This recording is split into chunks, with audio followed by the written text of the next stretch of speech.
I think like we're not really muting everyone anymore. But chime in if you have a comment. And I try to check, Karen and Sylvia and Geraldine are good at telling me if someone's trying to chime in. But let's make sure we get the important comments said aloud and not like chatted in the chat box or anything. Helen is raising her hand.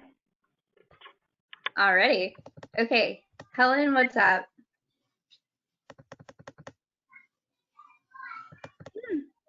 Helen's muted. Yes. Okay. Can you hear me? Because my computer's kind of far away. Yes. Okay. All right. Thank you. I made a statement on the the website this afternoon. And, yeah. Open good. Okay. And that's my question is, well, I have several comments. One is that the agendas now seem to be very burdensome. One of the things is that there are the two items on the agenda that we can use a hyperlink to get to the backup material. But then there are a lot of other things on the agenda that have the same blue type and the same underline. And yet if you go to them, you don't get anything. And I know it's because we haven't actually done them yet. But it's still confusing to have something in there that shows that here, hover over this and you'll be connected to somewhere, but it doesn't go anywhere. And I was wondering if you could please fix that. And the other thing is that I'm looking for the agenda. It seems like the agenda, number 6, say, when we're talking about city-owned properties, it has 1, 2, 3, 4, 5. And so one is the action sought. Okay, that's okay. And then action approved, next steps. I'm going to assume that we're going to be able to have very detailed minutes in those sections rather than just saying action approved, yes or no. That it's not just that we're filling out this form, 1, 2, 3, 4, 5, and say yes or no. Is that correct? And I would put my picture on, but I can't find my camera. Hi, Helen. Yes. So this is Sylvia. So yes. The hyperlink that isn't active on Open Town Hall or on the agenda? Where's the hyperlink not active? On the agenda. Oh, okay. So we'll fix that.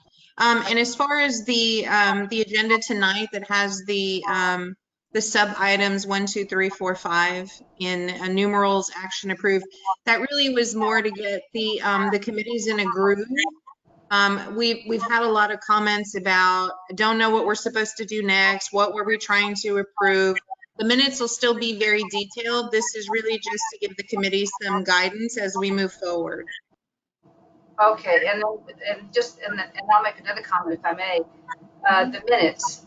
I'm going to have a comment when we get to approving the minutes because I don't feel like they're complete.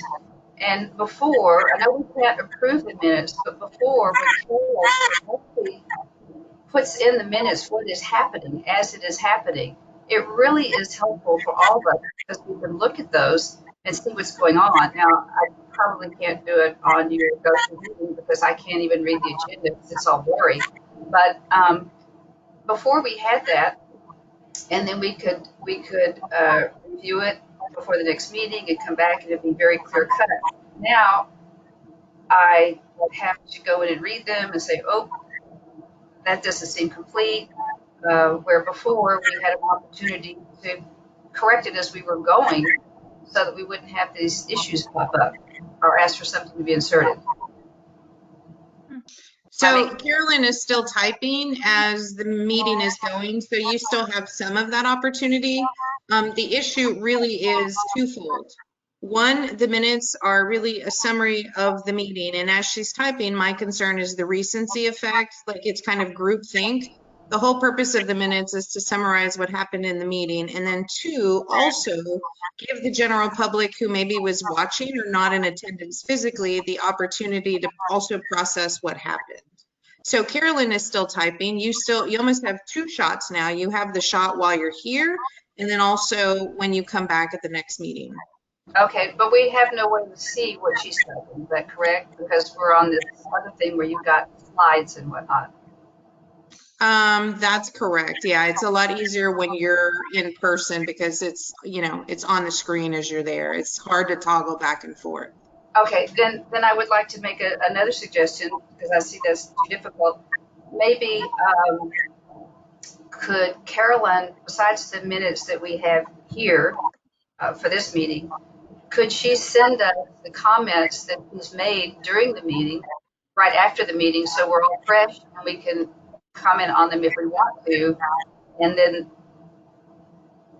maybe, I don't know how they would be, then they could be included in the regular minutes that we would approve the next time. We're missing out on things, is what I'm thinking. I'm lost. Comment on what people are commenting on. Okay, hold on. I got to turn on my fan. Burning up.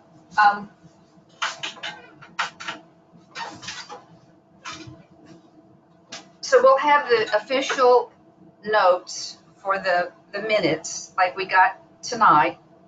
Well, yeah, today we have the minutes, and the minutes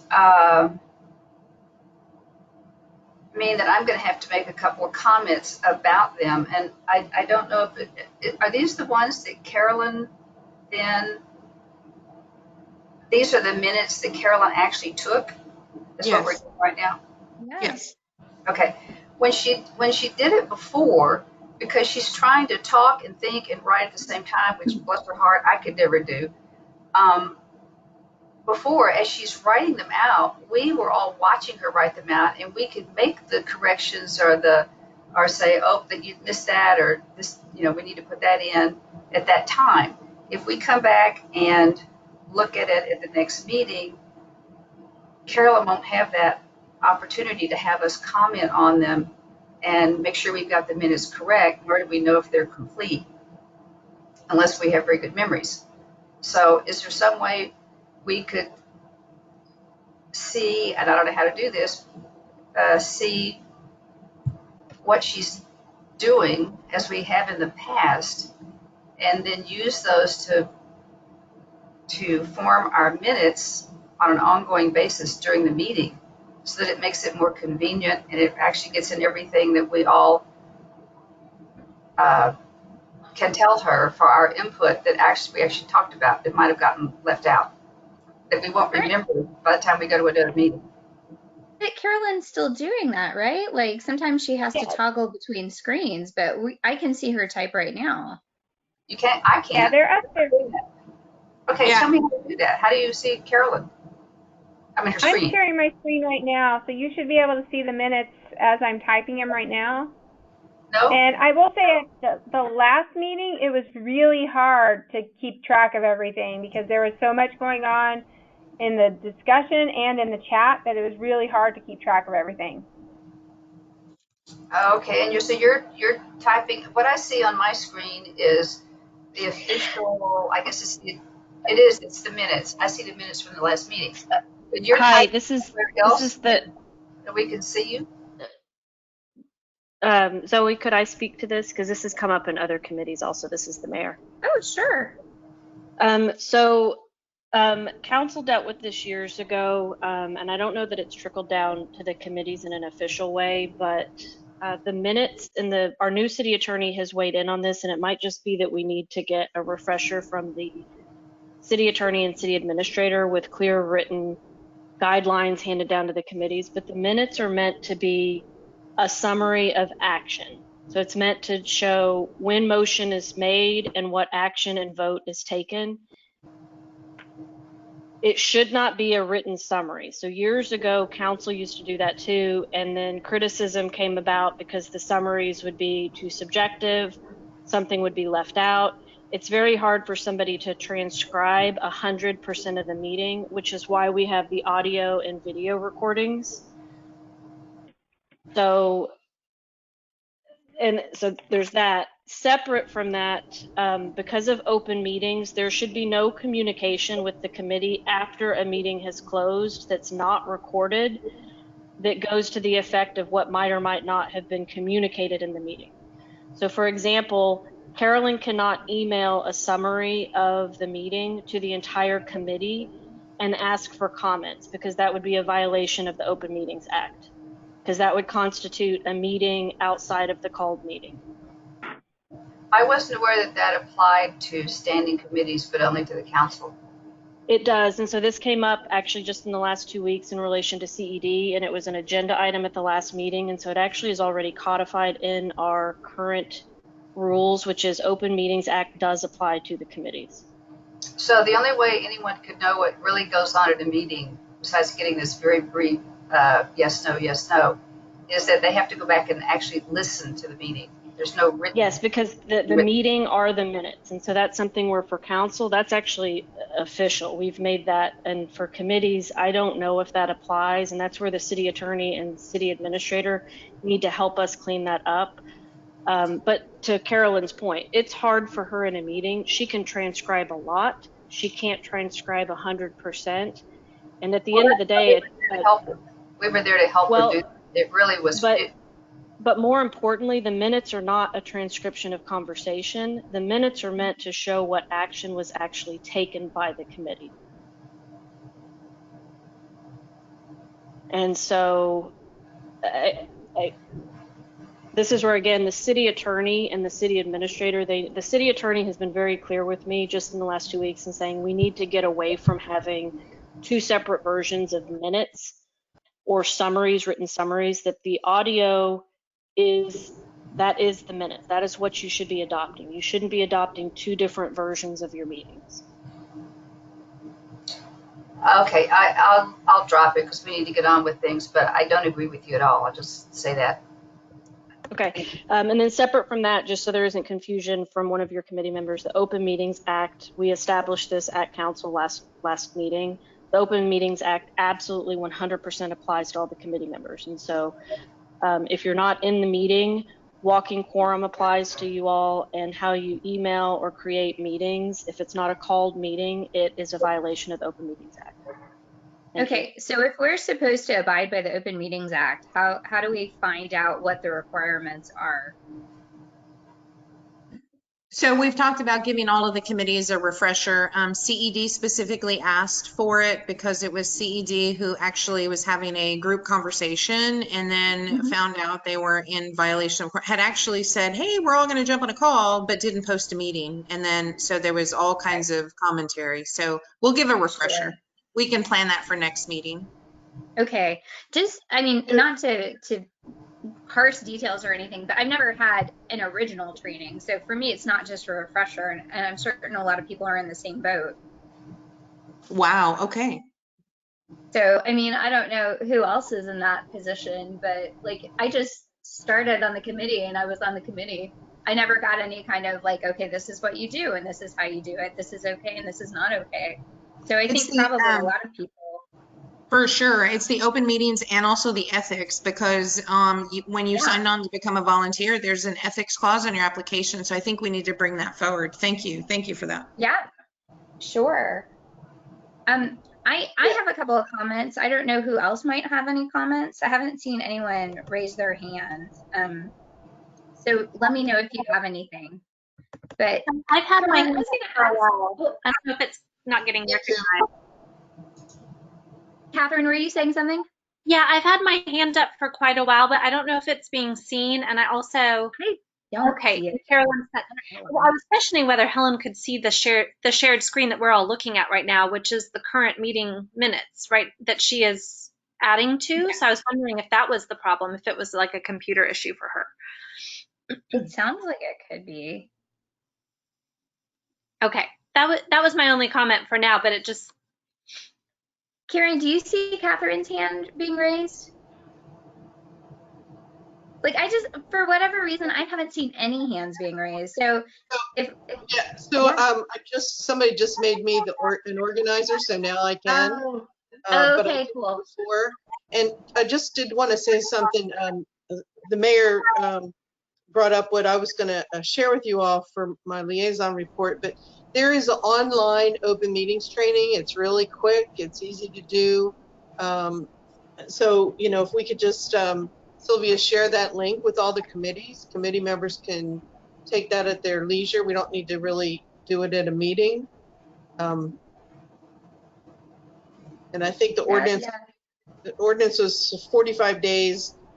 Committee members will have 45 days after their appointment to go through the open meetings training, but it's really simple, it's fast, and it's online. So we can share that link. For sure. I will send that out to all of the committees tomorrow. Thank you. Yeah, thank you. The mayor. Sorry, Sylvia, what were you saying? I muted myself. I said the mayor has her hand up. Mayor, what did you want to comment?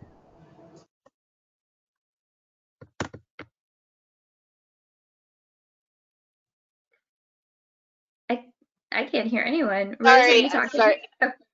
No, I had it muted because I'm in the backyard with a bunch of noise. No, I already made my comments.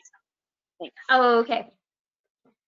I had a couple of comments I wanted to make really fast. I was just reading about wild rabbit hemorrhagic fever, and I was wondering, to change the subject a little bit, I was wondering if, I know like the city of Sunset Valley like monitors certain populations and things like that. I was just wondering what we do for diseases like that, like non-human diseases. I read it was like in New Mexico. Yeah, we do kind of keep our eyes open and listen for different diseases that could be moving in the area. Like for many years ago, we had chronic wasting disease in deer, and we actually did participate in monitoring for that. So we do try to keep an ear out and eyes out for different diseases that could be moving through the area. Okay. And the other thing I wanted to ask about was, I know in our last meeting I asked that I know things are reopening, but I was hoping we could continue to have virtual meetings. And at the time, it sounded like that was a possibility. But with like one of the mayor's bulletins on COVID, it sounded like all meetings will be in person starting in July. And I was wondering if there was any room to reconsider that. Because I remember when I asked, it seemed like a lot of the people on the committee were excited that virtual meetings were still a possibility. And I was wondering if there is a possibility for having like some kind of distance option, since we have this technology that we're using and it's mostly okay for people to communicate with.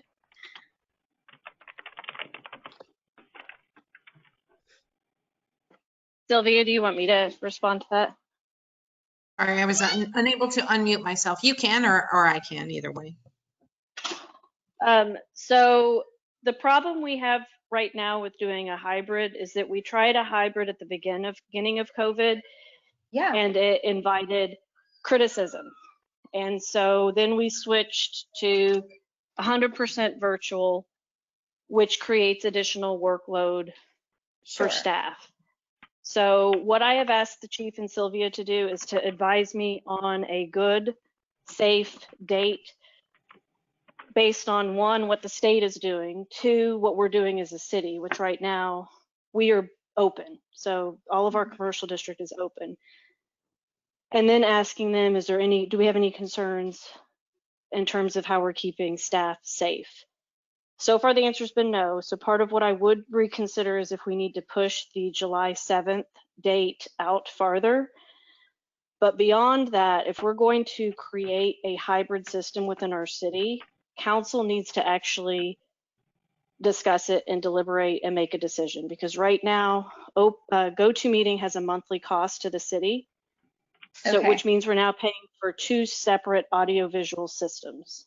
The larger, more robust system, which Sylvia, remind me the name, is it Granicus? Yes. What is our annual contract for Granicus?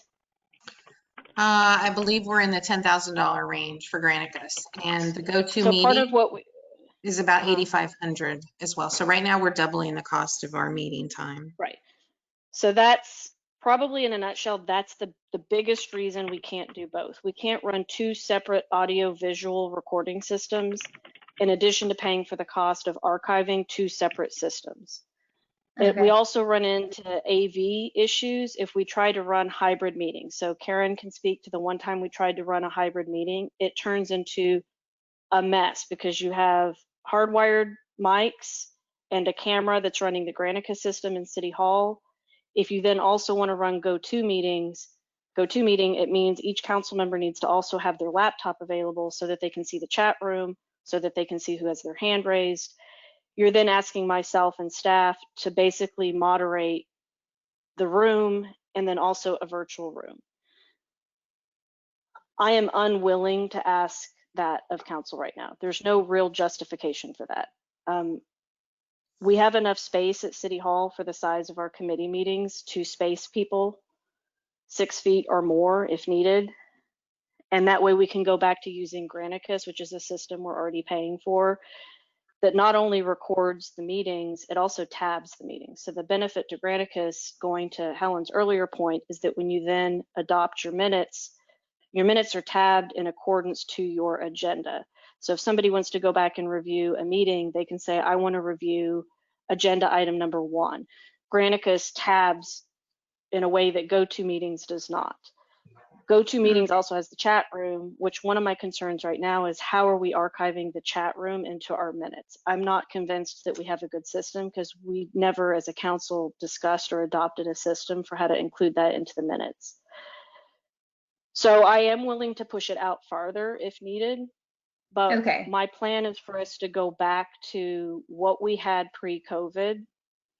And then from there, if this council or even a future council wants to consider a different system or a system where we offer a hybrid, I think that's fine, but they need to go through an actual process to determine, do we need a different company that we work with? You know, City of Austin, they're able to do that, but they have a very, very different budget for that. It's not, and Sylvia, that's where maybe you could speak to, they have a whole department that handles their live stream channel and handles virtual call-in system where they have a queue and they allow people to come in and be recognized, and we don't have that. Correct. It's a production. Yeah, sounds like it. All right, well, thanks for speaking to that. I guess we'll see how things look and see if we need to talk about ever pushing the date back or not. Yeah, and that's an easy thing to do. That's something that doesn't, that's easy enough for us as a city to adapt to, would be just to move the July 7th farther out if needed. Yeah. And you're correct, Zoe. And I think even with protests that we've seen and the fact that schools are now starting to reopen, water parks are reopening, we're starting to see parks and places, live music is reopening. And so certainly in this month, if we see numbers or cases increase in a way that makes residents, or more importantly, the police chief and Sylvia uncomfortable, then we could reconsider that date. Okay, great. Well, thanks for walking us through the costs and the implications. I miss everybody, so I can't wait. Yeah. I also think these meetings take a lot longer because it's like, oh, they're muted. Oh, you know, it's so many delays. Yeah, and I miss the small talk. Okay, are we ready to move on to number 3, the approval of minutes? This is Lucy. Could I make one citizen comment briefly? Yes, please. Yeah, this is a different topic, and it's something that Sylvia and Carolyn, we've been kind of working with, but some of the residents on Lone Oak, particularly the people who live at the end of the street, are trying to figure out a way to have a no parking that says no parking for trail access, because it's become just sort of unmanageable at the end of the street. And I'm not so sure that other areas that, like the end of Oakdale, doesn't seem to have that problem. And we think that people could park behind City Hall or at the shopping center if they really wanted to use our trails, and not be having like 8 cars lined up down at the end of our street, which we had 2 weekends ago. So it's in the works, but I just wanted to sort of let the committee know that we're trying to get some sort of no parking situation done. So Okay, cool. that's all. Thank you. Hey, Thank thanks, you. Lucy. And just as an FYI, we found out that the sign on Oakdale was a resident sign. Oh, it was. The It's not resident, a city sign, no. the resident put it up. Yeah, I wondered about that. Good job, Well, Nancy. we could make our own, but we don't want to do so. Yeah, I think there are some good options, and I don't think if we put 1 or 2 signs there that it's going to move the problem down the street. I think that the residents who live farther down, if people are parking in front of their house all the time, they can come out and say, hey, you can't do that, or there could be a few tickets written, and then it might start to solve the problem. People are very disrespectful, and they're throwing their trash out, they're letting their dogs loose, and I mean, it's not supposed to be a public trail access. So, yeah. Anyway, we'll figure it out. I just wanted the committee to know that was kind of in the works. All right, thanks, Lucy. Yeah. Okay, meeting minutes. Catherine has her hand up. Oh, okay. Catherine, what did you want to say? Oh, you know what? I'll just send Lucy a message. I just had a thought about, if there were signs up there to direct people to the appropriate place to park. Yes, we already we thought about that to say, you can access the trails by parking behind City Hall. We would probably have that as well. That was just my only thought. I'm muting myself again. Okay.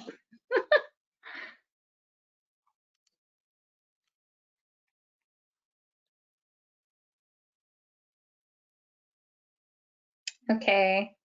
Ellen has her hand up, Zoe. Okay, thanks. Helen, what did you have? Yes, thank you. On item number 4 of the minutes, it's Karen's report. Would you please put in there, she says appointed a new law firm. I'm pretty sure she told us the name of it, and it seems like the minutes would be a lot more complete if you would put in the name of the law firm, reappointed the current engineers, who are the current engineers. That name should be in there as well. And then the second sentence, Councilmember Medic has reported on the motion to not change the venue tax and not put it on the ballot in 2020. However, she doesn't say, or it did not get reported, how that motion was carried out and what the vote was. So these minutes don't really reflect what her report was to me. Thank you. All right.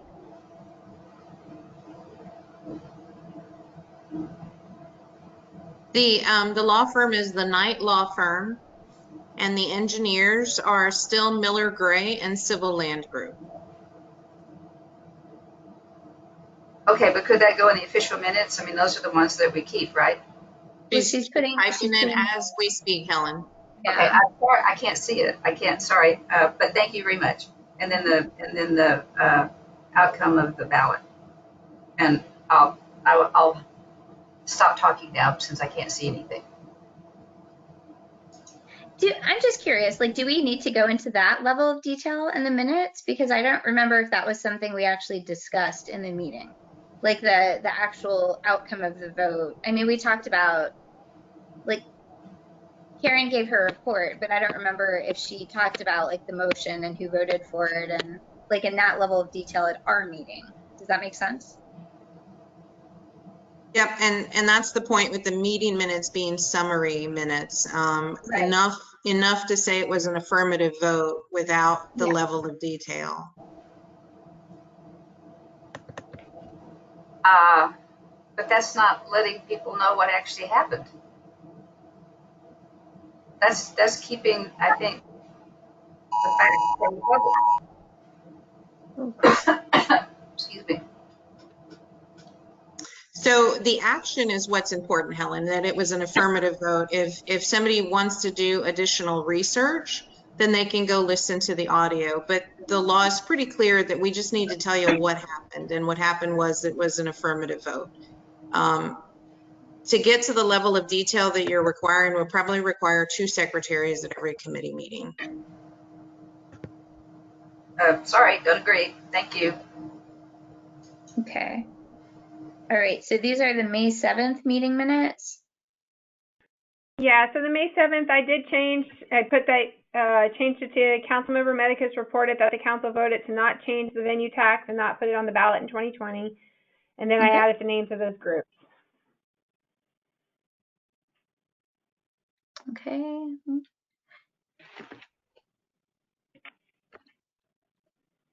All right, can you scroll up a little just so we can see the top of the second page? Yeah, Yeah. thank you. Mhm.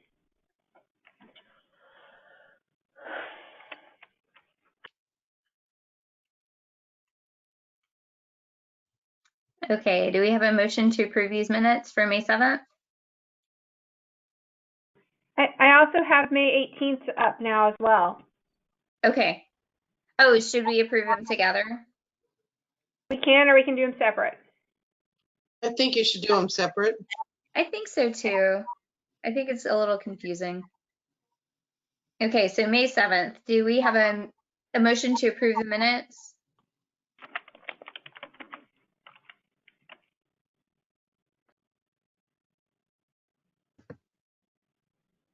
Or does anybody have any concerns? I can't see if anyone's hands are raised or anything. I read this before. I guess I can motion to approve. All right. And Catherine's hand is raised. Okay, Catherine, your hand's raised? Yes, I second that motion. Okay, perfect. Okay, any questions about it? Okay, who's in favor of approving the minutes? Aye. Aye. Should we raise our hands or is saying it okay? Aye.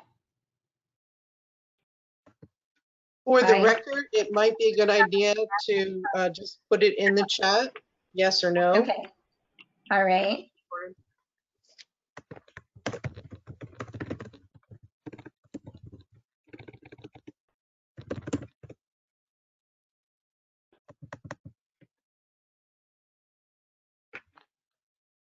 And everyone's aware that the chat's only going to organizers by default, right?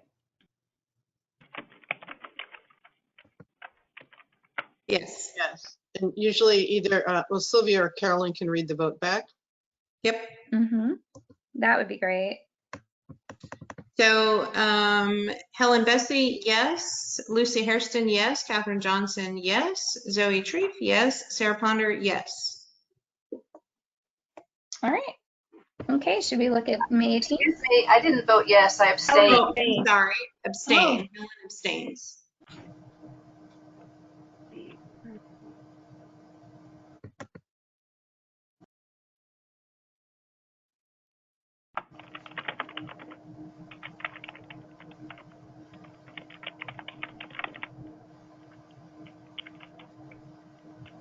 Okay. Okay, May 18th.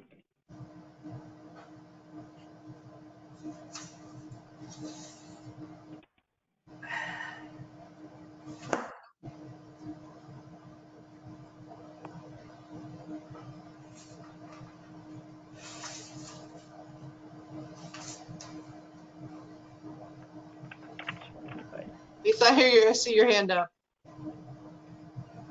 Okay, Lisa. I mean, I looked at these before, and unfortunately, I don't take detailed notes on the meetings. I don't know if we missed anything because my memory isn't that good, but it looks good to me. So does anybody have any objections if I move to approve? Sounds good. Who would like to second? Second. Okay, Sarah. Okay, does anybody have any concerns before we vote?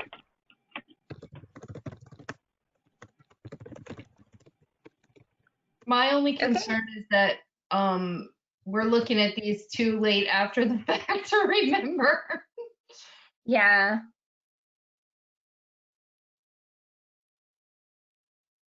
Okay. All right, well, let's vote. Okay, type your vote in the chat.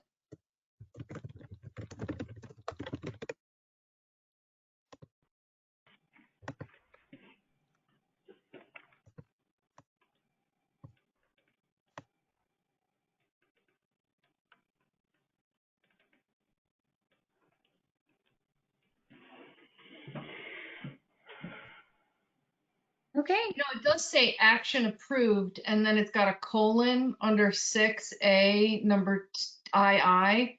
It says action approved, but it doesn't say that, you know, is That's that, tonight. oh, So I see. that, like, we'll put Yeah, whatever action we take Oh, I see. there. We're looking at Yeah. tonight. Yeah. Zoe, Lots Catherine has her hand On up. the other one. I was like, Okay, what? Catherine, do you have your hand up? Yeah, can we potentially just before we adjourn tonight have a look at the minutes, since that seems to be coming up for a lot of people, that it feels like it was a long time ago, and that way we can read through quickly tonight before we head out. Yeah, that sounds great. Like I before feel we like we do that. Don't we usually do that? I feel like they're usually at the whole meeting, but some, like, I know last week we spent a lot of time, or last meeting, we spent a lot of time looking at the spreadsheet and Carolyn's, backup information. So maybe we didn't look at the minutes as much as we generally do. I don't know. Oh yeah. But, I mean, Yeah, we did not, it's we a didn't meeting. review last week. Okay. And like for those of us that are having computer problems, if you can't see it, it doesn't matter. Did everybody vote in the chat?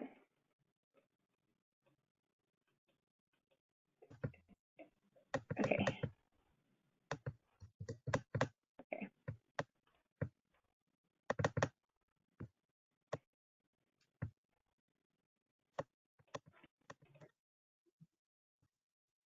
I don't think, Lisa, did you vote in the chat? I didn't see your vote. She made the motion.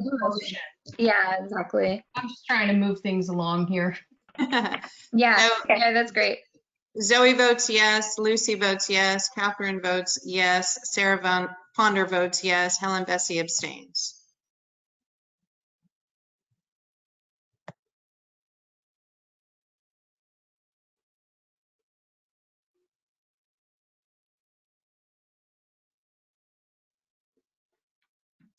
Okay. Karen, are you ready to give your report? Yeah, I really don't have a whole lot to say that's really relative to the committee members, other than the open meetings training that the mayor mentioned, and that link for the online training will go out to everybody on all the committees.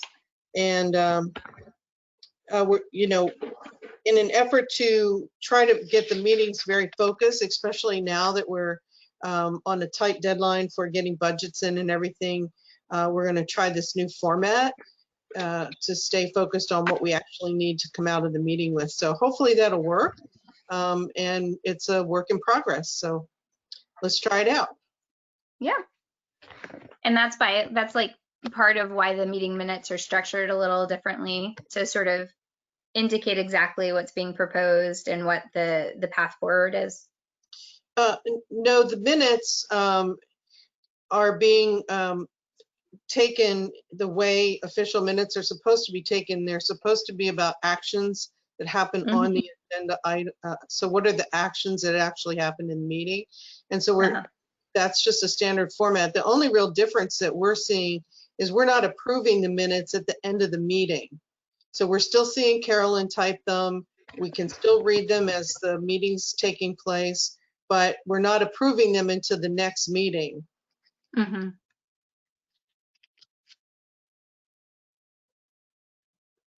All right. Karen's talking to the format of the agenda. We had a lot of questions and concerns about, wait, what were we doing? What is this item about? So we've added some, just some sub bullets, what the action sought is, what the next steps are, any public hearings, and what the requirements are. That's really just to help the committees move a little clearer through the process. I like that.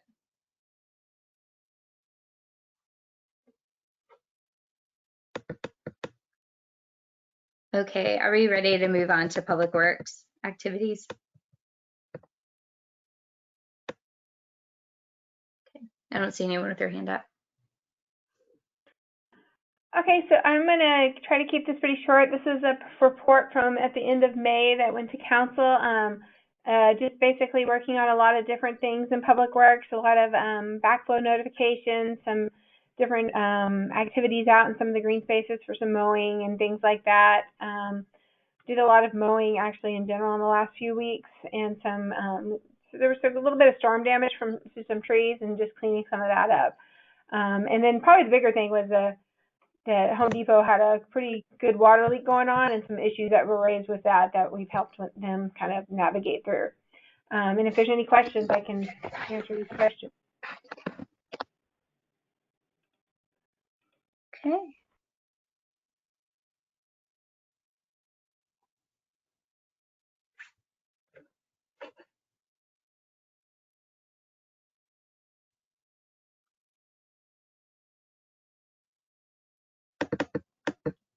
Okay, it doesn't look like anyone has any questions, so. So no, none of the Goldencheeked Warblers 80% complete, not one yet.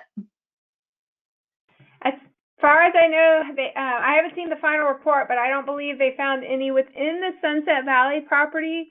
They did hear some outside of Sunset Valley section, but Sunset Valley, we're at the very edge of the habitat. So it's actually good to know that there's some at least in that green belt altogether. Okay. When do they expect that to be complete? I would expect that we would have it by the end of the month. Cool. We should have it fairly soon.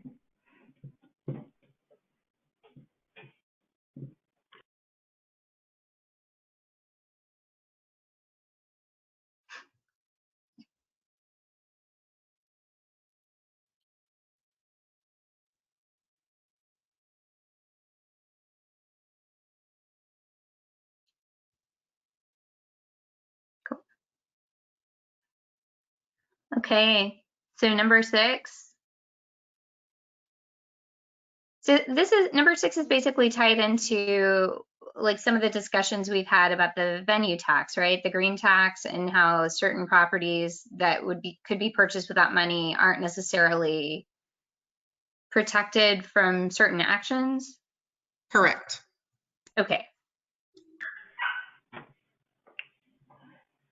So Carolyn, do you want to jump into that, or do you want me to jump into that?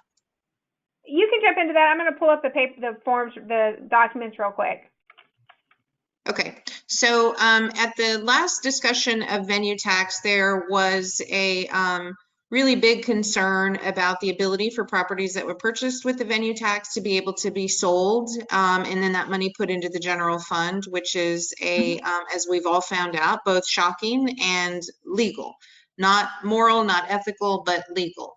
So staff was tasked with please go forth and go find out, because the intent, I believe the community felt the intent was protection of those properties. And so how can we protect the properties in a more robust way, so to speak?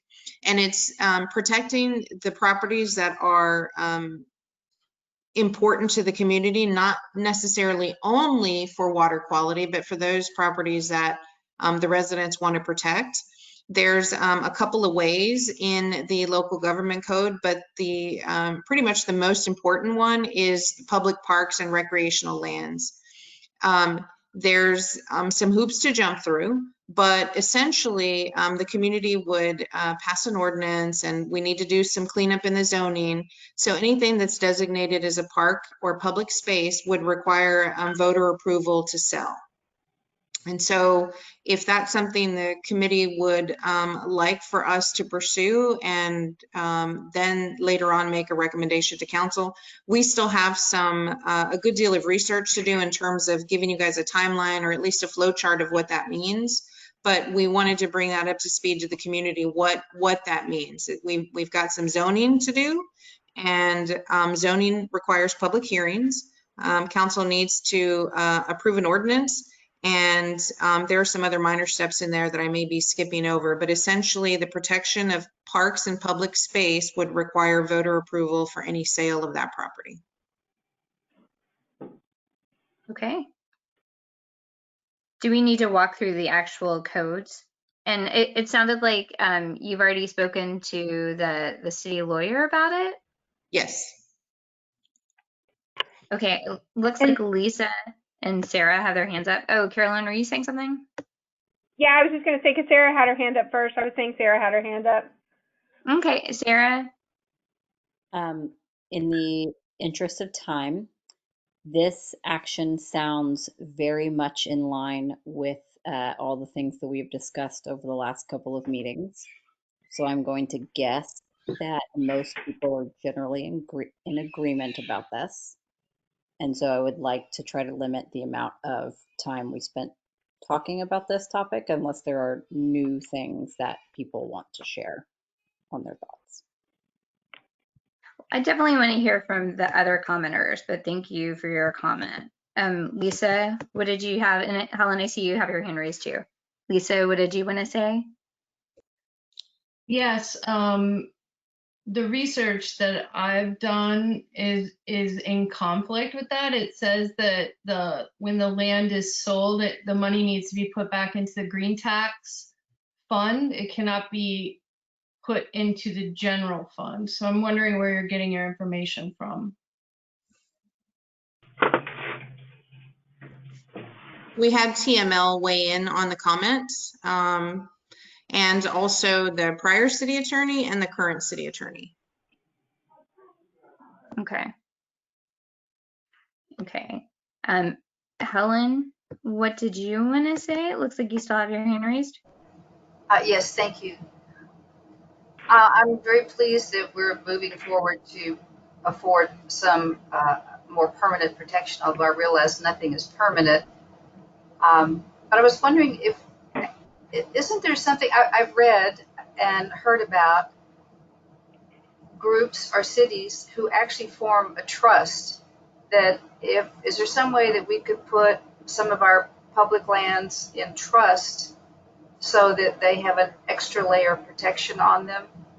And I know other places have done that. I haven't done the research, but I'd be happy to do that before the next meeting or try to find out information and send it to the committee.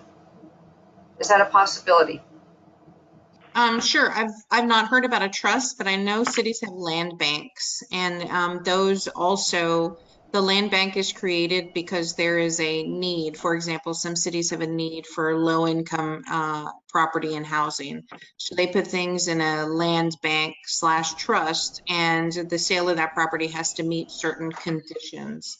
A parkland it's actually different. I mean, the voters, because you're giving up a public use to that land.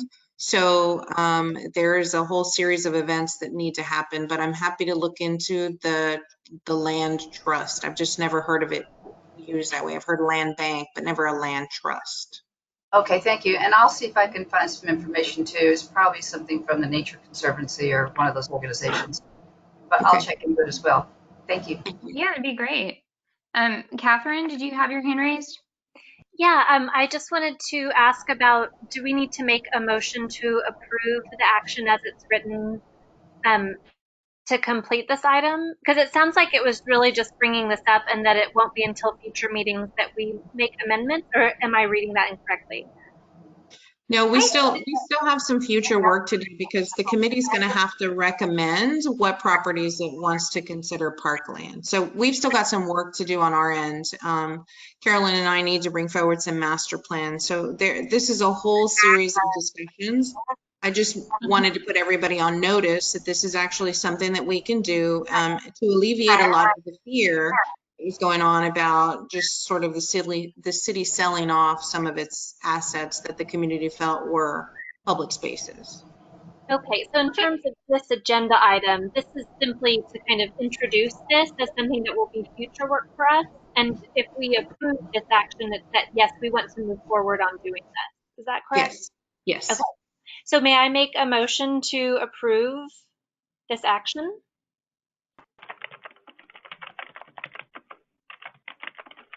Second. And so by action, you're saying have staff go and bring back more detailed research and the plan of which spaces it would be considered public or park?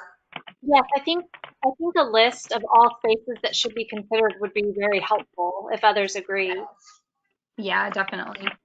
I think that we should, as a committee, be able to look at the city-owned parkland future use map and be able to, as the planning and environmental committee, make recommendations to staff and to council, you know, as a committee. Mm-hmm. So are you saying that the previous land use map is now defunct? No, there's some specific definitions within the map. For example, after talking to Carolyn, there was a thought that calling something conservation land had a stricter protection on it than calling something parkland. And it's actually the opposite in the local government code. So we've got to make some amendments to our land use code and just adding some definitions to make things clear and what's park is park. Thank you. I'm assuming that having our definitions aligned with like Texas code and stuff would make things easier for everyone. So Amen. It sounds like that's a good goal. State of Texas Okay. is not very strong on land protection of open spaces. Just FYI, Zoe, it's really weak. Mm-hmm. Yeah, Texas is not crazy about any kind of regulation, I have noticed. Right. So by adopting just state of Texas guidelines, we might be setting ourselves up. Not guidelines, but definitions. You know, just so we have like a common glossary. So like what we say as a park is the same as what Texas, like to me it makes sense that we would want our code to reflect. I don't know, but I'm also not a lawyer. Okay, so I put in kind of trying to gather all what everybody was talking about as a motion. Does this reflect what Catherine was wanting to say? It looks good to me. Do we also need to reflect the idea of researching a land bank or land trust? Like possibly other options? And once we have the motion written, since some people can't see the screen, we should probably read it. That's a great idea. Okay. And then get a second. Yeah. So what it says is the committee made a motion to ask staff for more detailed information on this topic, a list of all places considered for parkland dedication, a future land use map, changes to the zoning categories, a possible land trust information, and other information to protect open space. Catherine, do those changes work with you? Like, are you still okay with what you motioned? Yes, I guess it feels like a long list for staff to tackle.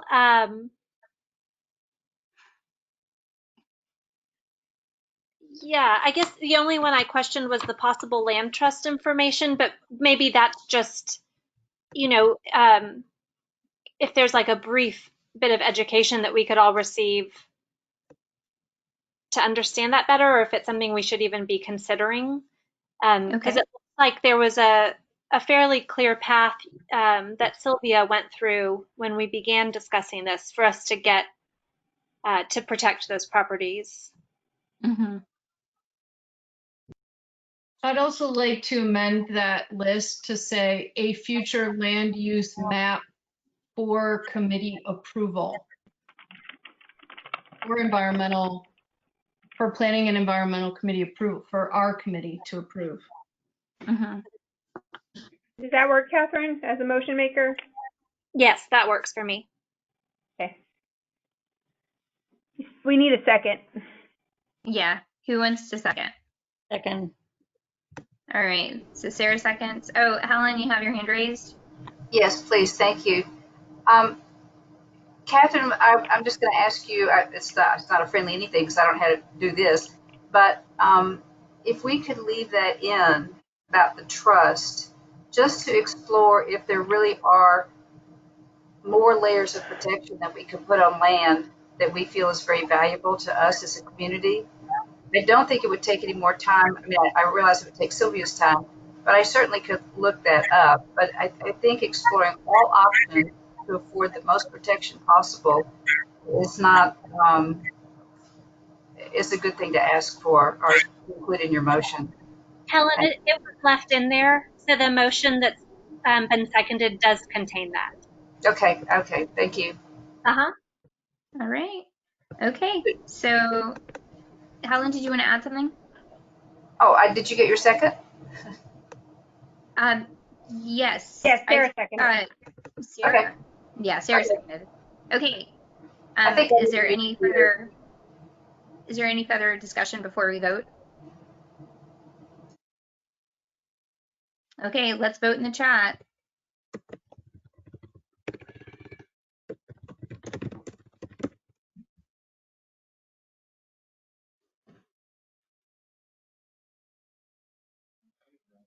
And thank you for the efficient discussion on this topic. This was very illuminating. Okay, Yes, the thank vote you, is as guys. follows. Catherine Johnson, yes. Lisa Versace, abstain. Lucy Hairston, yes. Helen Bessie, yes. Zoe, yes. Sarah Ponder, yes. Okay.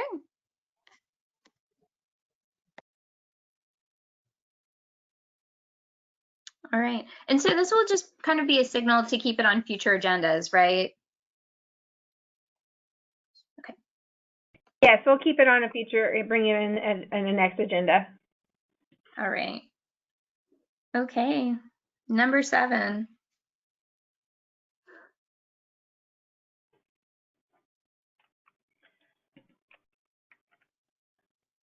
So this is, we have the committee rankings, and we're kind of going to go through basically those services and look at some potential costs. I think,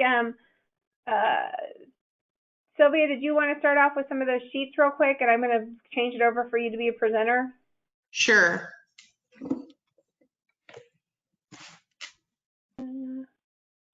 Okay. Okay. You should have control now. Okay. First of all, is that zoomed enough for everybody to see? Oh, good. I was like, I can't see anything. Thank you for doing this work. Yes, Okay. thank you. Yes, So this is good.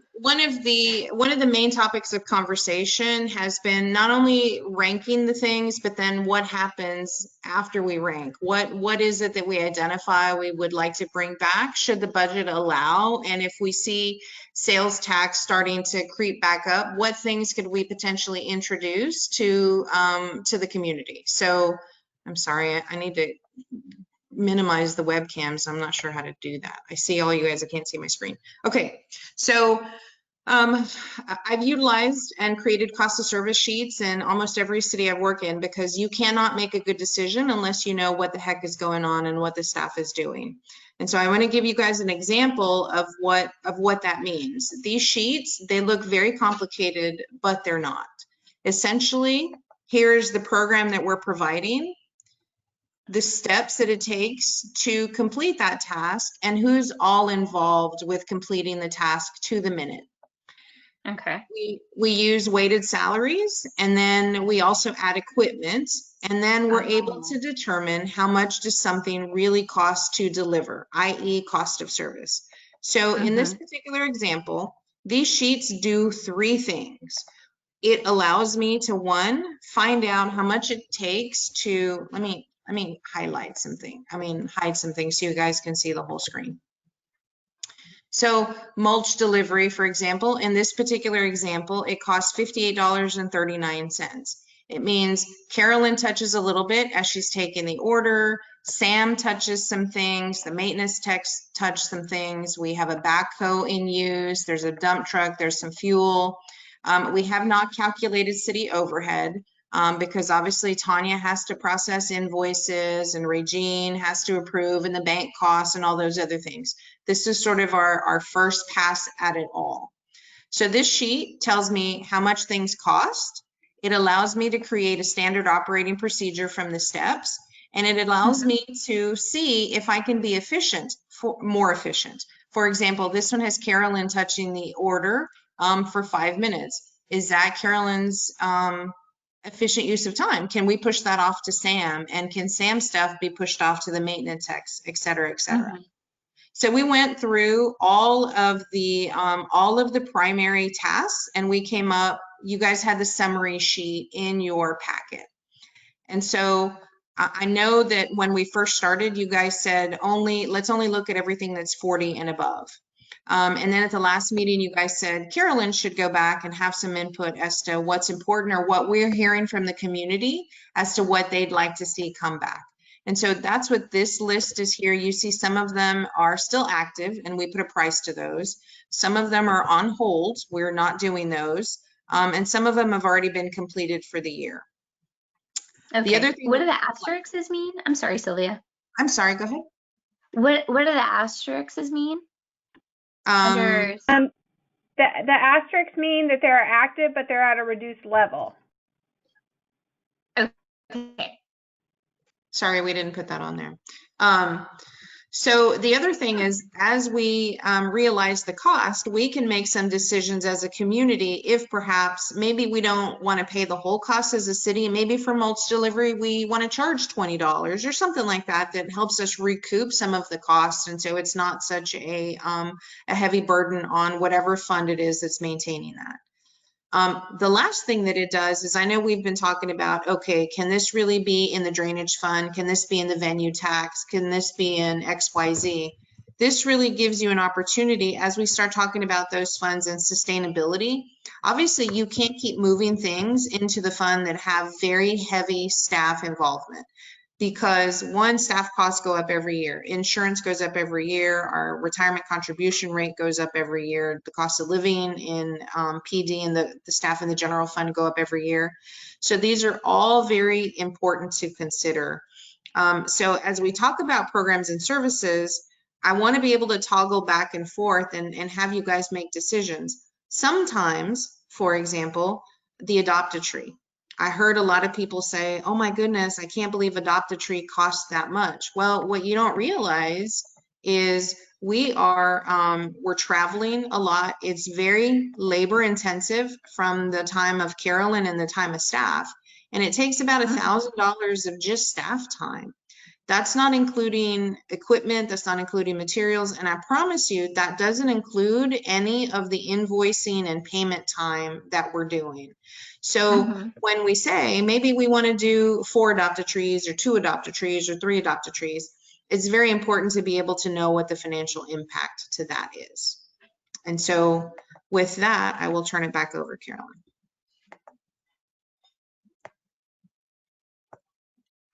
Okay. I had myself Lisa, muted. oh, thanks, Carolyn. Is this a good time to take some comments and questions, or do you want to talk first? Sure, no, we can take comments and questions. Okay, I saw Lisa and I see Catherine.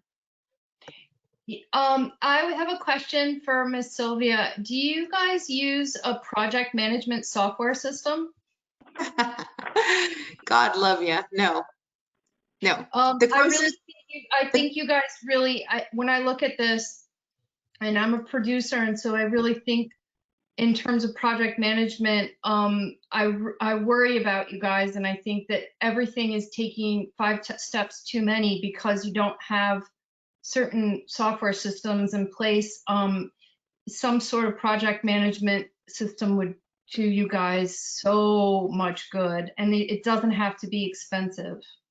Yep, we just went to Office 365, and I don't know if it has Microsoft Project in it, but really, I want to email this sheet out, and I didn't want to do it before the meeting because I didn't want people to be overwhelmed because there's a lot of sheets in there. But from an efficiency standpoint, you can see that there are things that are really labor intensive because they're assigned to a staff member who maybe is a supervisor or something like that.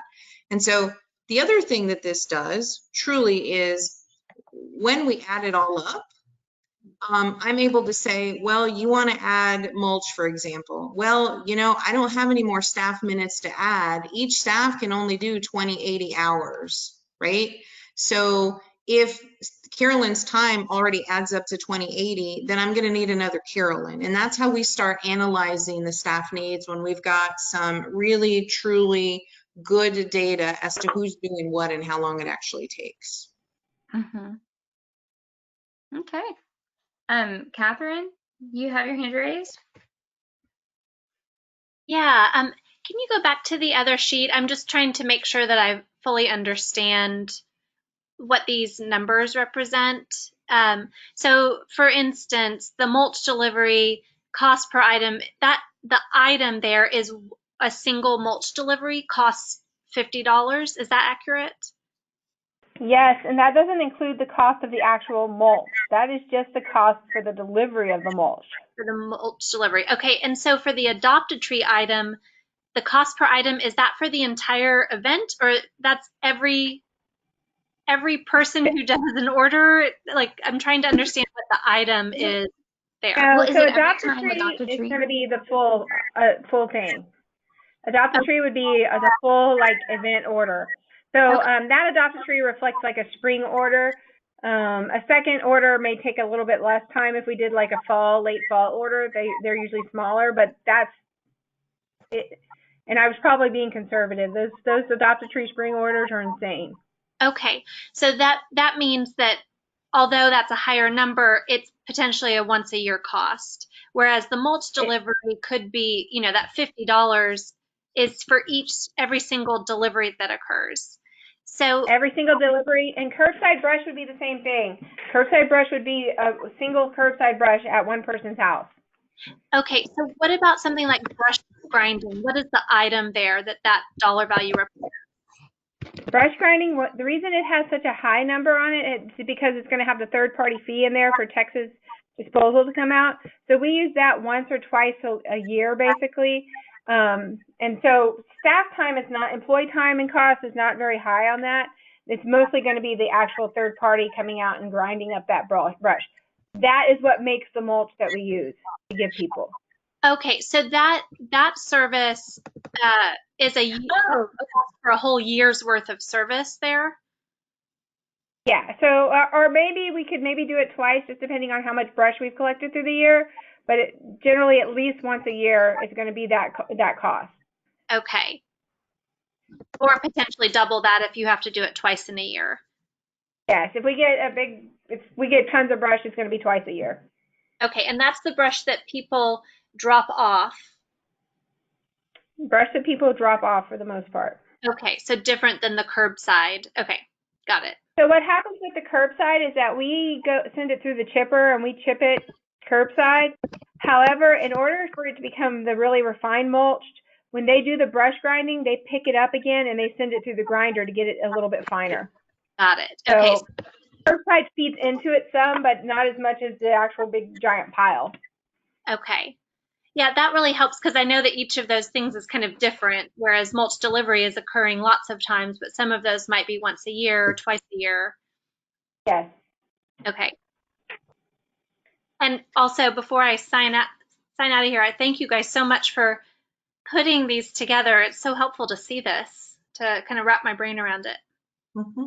The other thing I wanted to and I really just want to highlight it because I was at the office this weekend, and we did give out the little cards for people to come in and out, and for the most part folks are clearing their own property, but I did see a lot of trailers that were really weighted down, and something in me said, man, I wonder, did that come off all of their property, or are they doing work on somebody else's property and bringing it to dispose here? Because for the most part, we're on the honor system. And all of those things have a cost. Now, I'm not saying I want to put barbed wire and lights and those kinds of things, but it's important for us to share information with our neighbors. If something like that is going on, just bring awareness to it. Mm-hmm. And so that would be kind of following into that storage yard number. So that storage yard number reflects a weekly number. And it does not include the cost of the actual dumpsters when we train the dumpsters out. So that's just the management of it. Okay.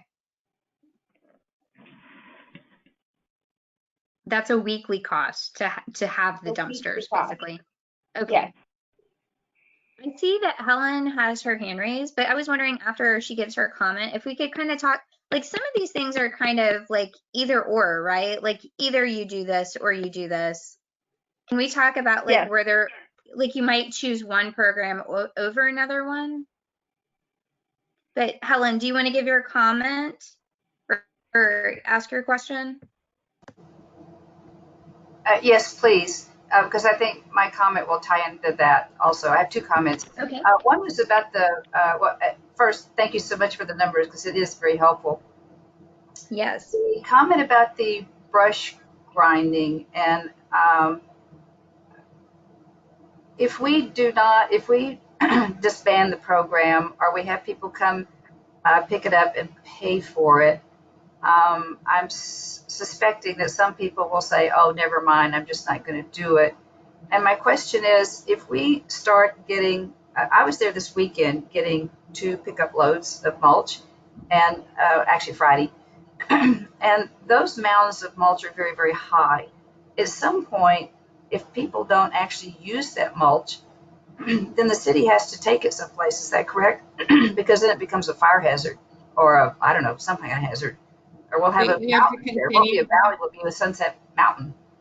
Correct. We have to continue to treat it and turn it. And I don't think we're saying that the mulch isn't available. I think if whoever wants to come get the mulch, that's fine. That's great. I think the expectation that had been set up for Sunset Valley, the mulch delivery, for example, I gave you guys the last example where we delivered mulch. The resident didn't like it. We had to go back and collect it because we delivered, quote unquote, the wrong type.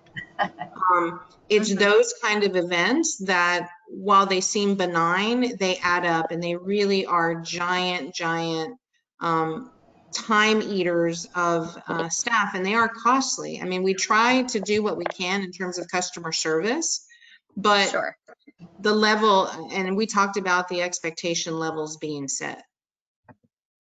No, I get that, and I appreciate that. And I'm shocked that somebody would make you come pick up the mulch. That's kind of, I was Oh, Helen, the stories we could tell you on a weekly basis. I bet.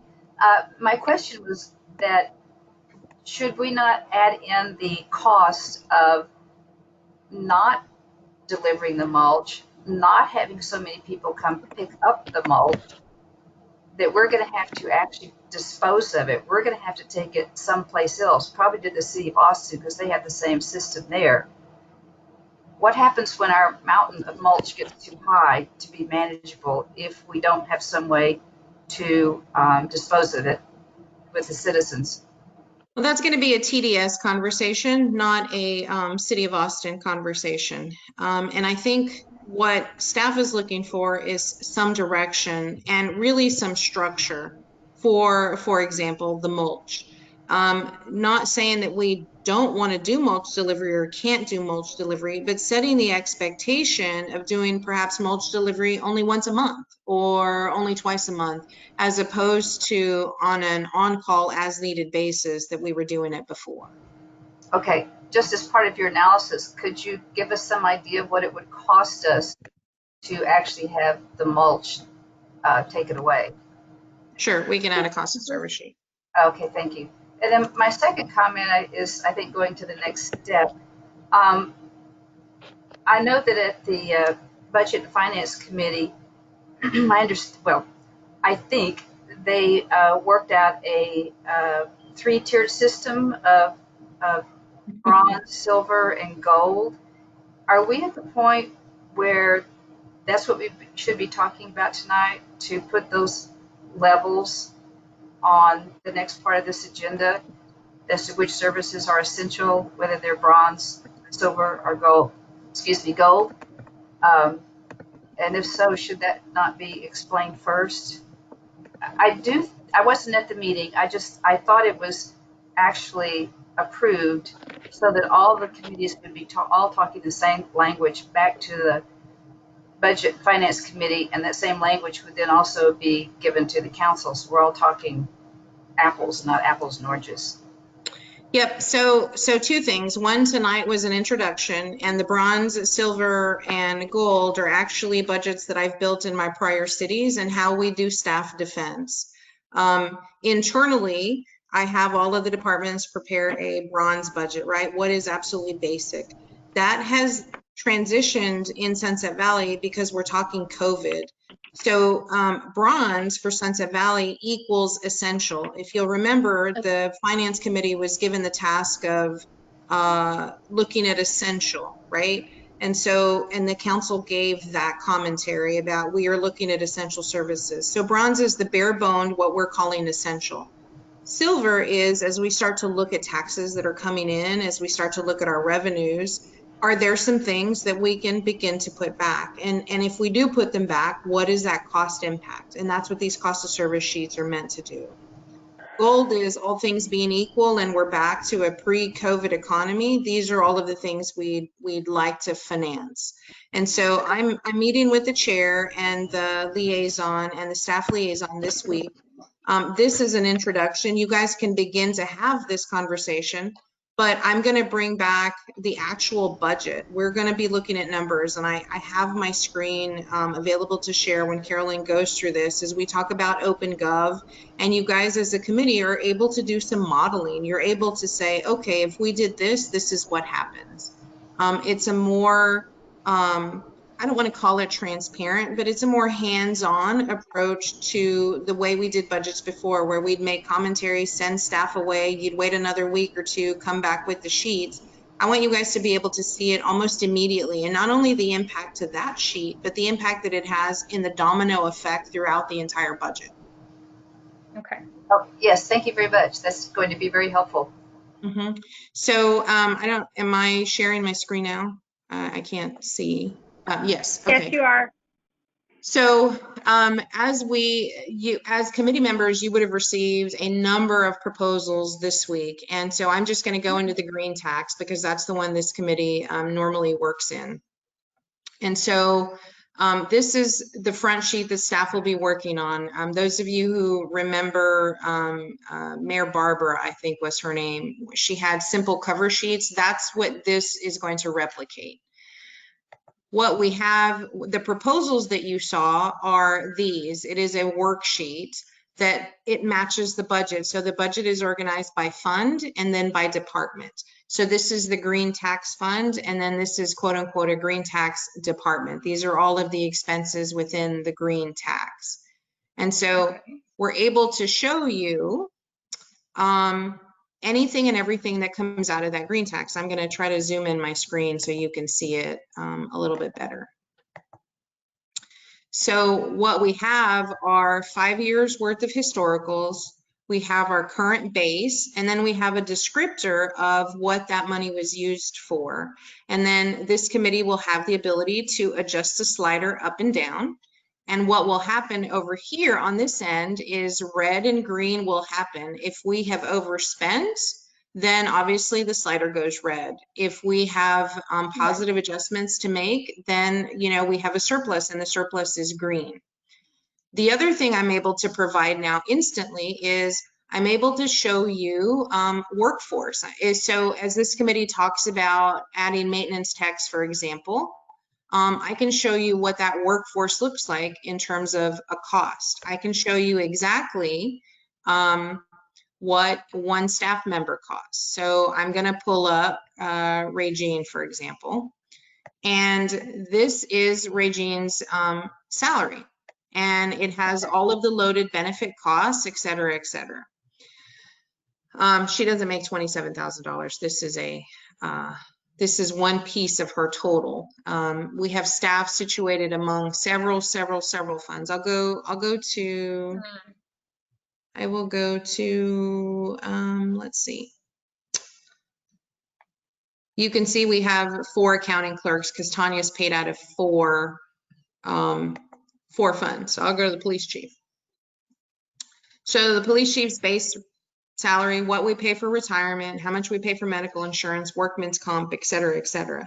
So when we look at staffing and we say, okay, we'd like to add a maintenance tech. Well, how much does that maintenance tech cost, and how much does it impact this particular fund, so that we are making absolutely immediate informed decisions as to what the committee would like to present to Budget and Finance and what the committee would like to present to the City Council.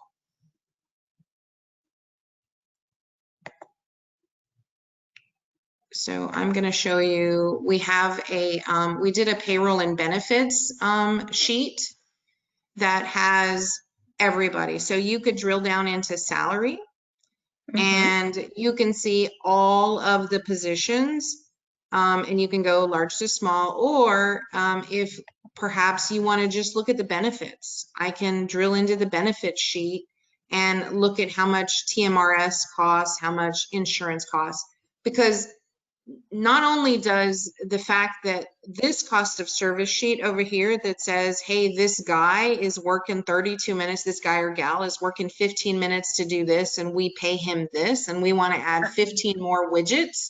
I want to be able to tell you instantly, adding 15 more widgets is going to have this kind of impact on the budget. Are we willing to have that kind of impact? Okay.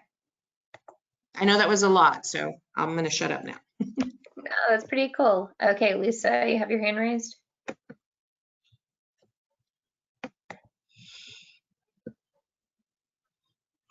Lisa, you're muted. See, I did the thing that I hate. I'm sorry. Oh my God, that's so embarrassing. Can we go back to the budget reports section, Sylvia? Because this is such powerful software. I just want to take a look at when you show which projects are over budget, which are on budget, etc. Is there a filter for that category that shows us which projects have been completed and which projects have not? No, we haven't built the capital improvement worksheet yet. These are just operating budgets that you're looking at. We have one more sheet that Susanna's working on that the prior committee asked for. How do we keep projects from falling off the radar? How do we keep things on track and on point? Well, the answer is I don't have a way right now.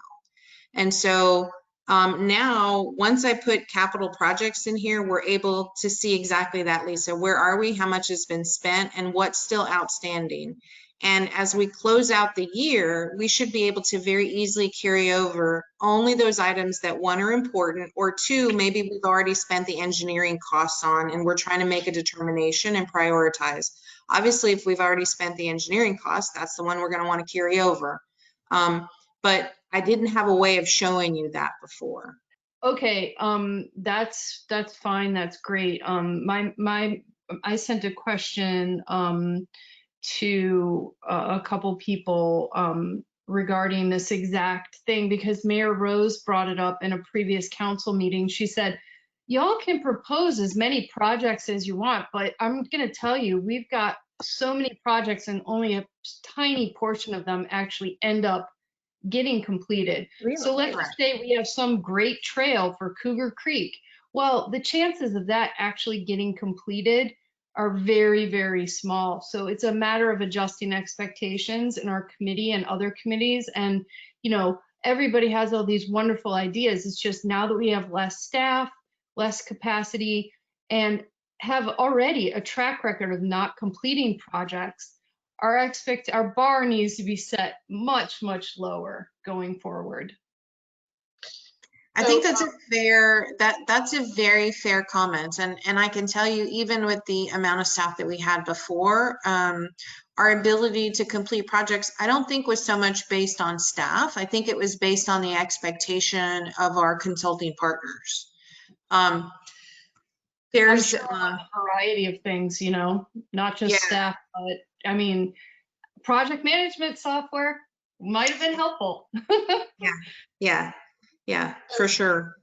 And I think our consulting partners, not just our engineers, but our attorneys, I think they are more on board with the expectation that they be an extension of staff, not necessarily just waiting in the wings for things to, you know, be carried forward. I really expect them to be at our staff meeting. I expect them to have honest input. If staff or the committee has an idea that we want to bring forward, if something's not doable, we need to be able to say that as opposed to setting up an expectation that something's going to happen in 3 years. Mm-hmm. So I think, this is Karen, I think that's a really good point, Lisa and Sylvia. And just on the budget, in one of the work sessions, actually, I think it was the last work session or next to the last that we did on the COVID, council did on COVID, one of the things that came up when we talked about what guidance to give to committees was to think in terms of the budget that we're going to be working on, or we are working on now for next year, is a COVID recovery budget. And we need to think of it in terms of that in recovery. And so one of the recommendations, I think it was from Rudy, said for committees to think about essential plus. What are the first things you want to add back in? And then understanding that that's really going to be dependent on the cash flow, because we don't have accurate information yet. We don't know what we don't know. So kind of the recommendation should be, what would you like to see come back first? And let's start there. Is what I suggest. That sounds really good, Karen. And I think that going forward, it would be so great when Sylvia gets all this information and put it into the system, because then we'll have actual metrics to know how effective we are and to know our capacity. It's going to be so important. But for tonight, like, we're going to start by, like, should we be looking at the summary sheet that you were showing us earlier, Sylvia, with like all of the, I mean, from all of your spreadsheets showing like maintenance time and how much it costs and stuff? Should we be looking at that right now? I think it's important. I'm sorry, we have a delay. I'm sorry. Yeah. Oh, no. So I think it's absolutely important to begin looking at Essential Plus, which is essentially your silver budget, and then moving forward. I think what Carolyn put in her summary is the plus, is you guys gave direction on anything above 40. She's come back and said, hey, I also need these things, which is in your packet, in your summary packet. And then you guys really need to talk amongst yourselves as a committee. What else is there that we aren't doing anymore from her list of services that we would like to begin to talk about should the revenues, you know, start tracking back? Okay. Karen, do you have a different direction? No, I think it'd be really good for us to go through this summary list and say, you know, what's our plus? What's our plus for as things recover that we'd like to see brought back, and being realistic, and perhaps even making some suggestions about, like for mulch delivery, we have talked about, this committee's talked about perhaps a charge for residents for mulch delivery. I've talked to several residents who said, I wouldn't mind paying for that. So maybe that's a recommendation that this committee could make. And what would that fee be? Is it $50? Is it less? What, you know, so having those kinds of conversations and making those recommendations, I think would be really helpful for budget and council. So I put up a sheet that has basically this like bronze, which are the essential services, and then we can have silver, I guess, as since that's what finance was talking, as like essential plus, and then essential plus plus for gold. And then we can also list the fees in there. If you guys want to go down, or any changes to the program you're recommending, we can go down through each one of these, and you guys can, we can go back and forth between the costs and different things like that to kind of look at all these different activities. And we didn't actually include wildfire or natural waterways. Natural waterways is active, but wildfire, that's the top ranking item from you guys. And so.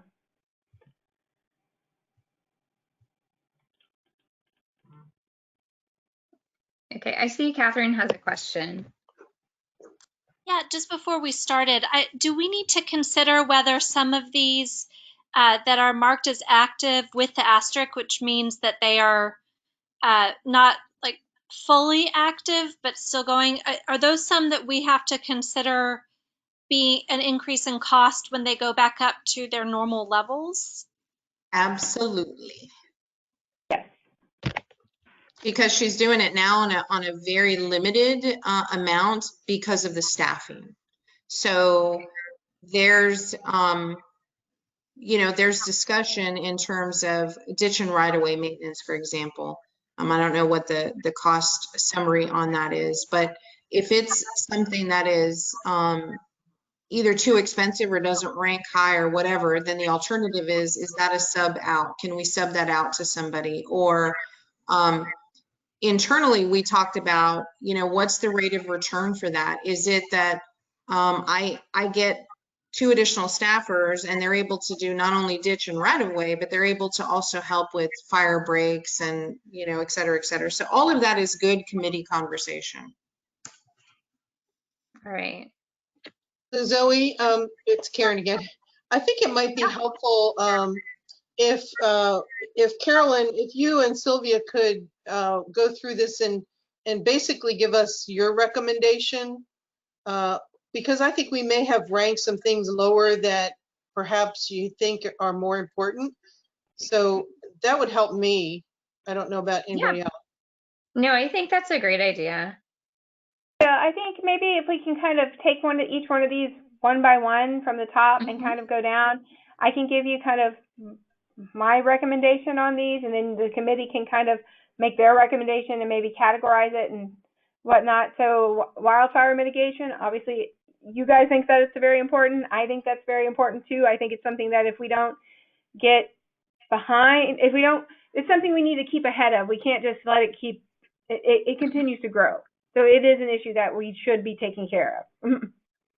Okay. And we're a Firewise community. Yeah.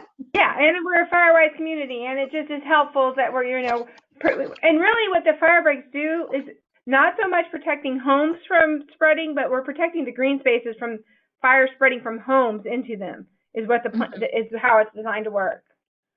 Okay. So Catherine sent a question through that.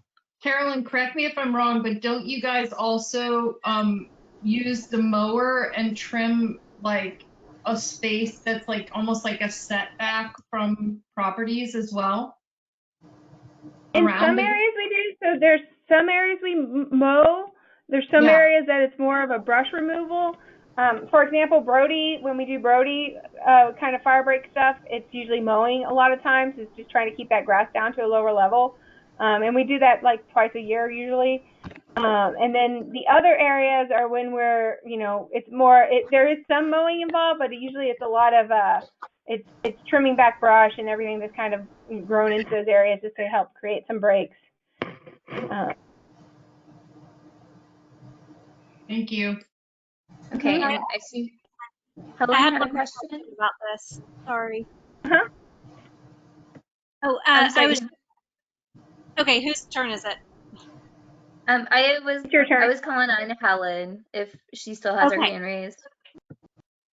I'm sorry, can't hear very well. The rankings, I think it's a good idea getting Carolyn's input, but also I was wondering if Carolyn, I'm assuming you're going to say silver, bronze, gold, whatever for each one, if that could be in some other color so that we know that those are yours, that would be useful, and then we could talk about it, although we don't have a whole lot of time left. And I was also thinking it might be useful as a starting point, since we've ranked them numerically, so 54 is the highest, maybe we could just come down with sort of a cutoff, talk about having, say, I'm just going to pick one, 43. And from 54 to 43, all those would be bronze, because we feel that those are essential services. And then from mulch delivery down to whatever could be silver, and then the lower ones would be the gold. These are the things we'd like to have put back in. At least we have a kind of a starting point to talk about, well, is this really bronze, silver, or gold? And we might be able to get through it a lot faster.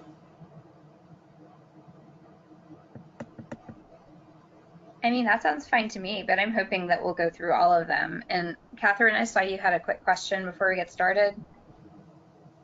I just had one more question about the wildfire mitigation. So aren't we entering the time of year where that would be, the biggest threat, when it's getting very hot and dry, less rain? Is this something that would need to be like extra prioritized if it's a real risk for wildfire in the short term? Yeah, so Texas has two. Yeah, Texas has two wildfire seasons. You're right, summer and actually winter are wildfire seasons, because everything kind of dries up then as well. So yeah, I mean, you could say that we want to, give this a higher priority and we want to reactivate this program, make a recommendation of that nature. Okay, thank you. But so I'm not going to write down my recommendation. I'm going to give the committee like my feedback on some of these items, and then you guys can come up with a recommendation for each item. So if somebody wants to make a recommendation on wildfire mitigation. I mean, it sounds like we all feel it's essential. That would be bronze. Yeah. Bronze, okay? Like ongoing.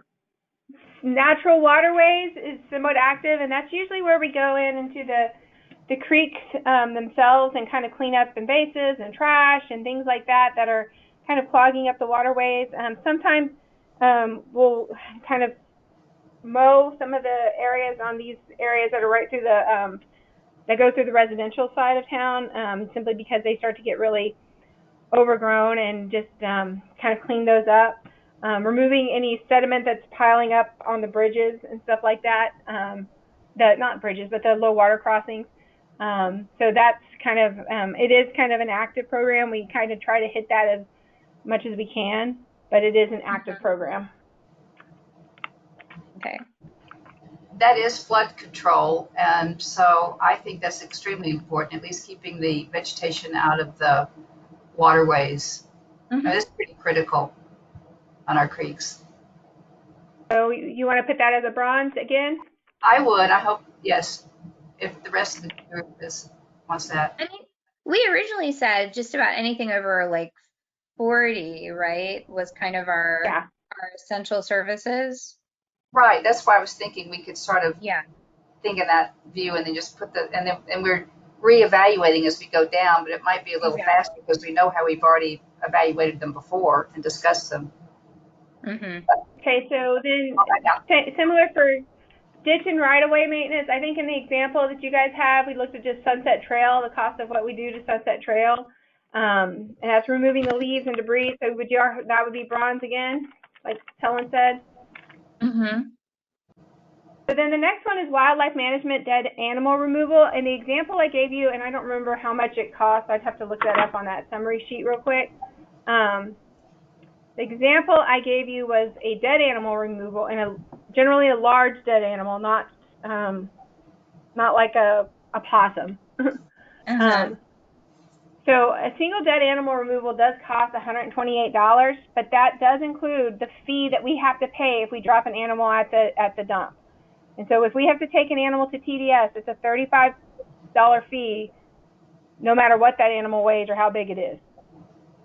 So just to give you guys that information, that the city does have to pay a fee every time we go to TDS to drop off a big animal. And generally, wildlife, for example, we went out and somebody had a snake in their yard and we helped relocate it. That one, the cost for that kind of activity is going to be significantly lower than a large dead animal. And I'd like to add that I actually had a large dead animal in my yard when was that, Carolyn? Last fall?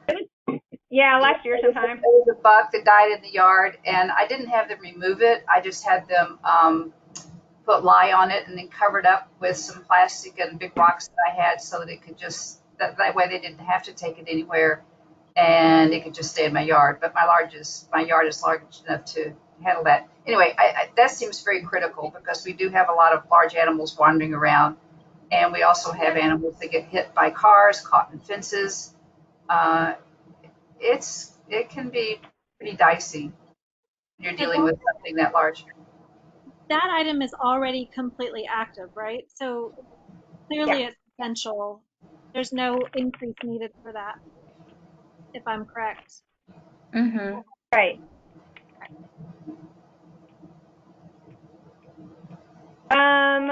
Brush grinding, it's bronze. I mean, we were going to collect that anyhow. And it did rank pretty high, getting that all chipped up back here. Otherwise, it's a rodent attraction if we don't get it chipped. Okay.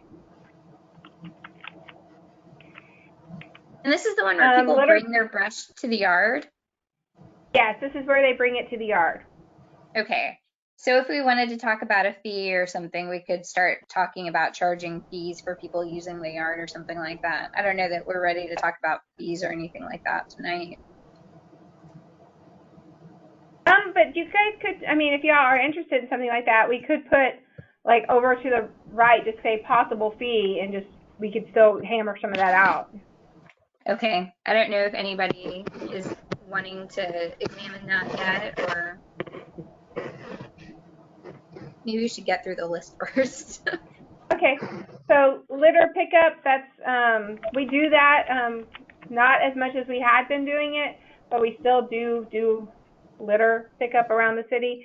And this is mostly the, this is like 290 and Brody and ERW big streets that we get, you know, quite a bit of litter on.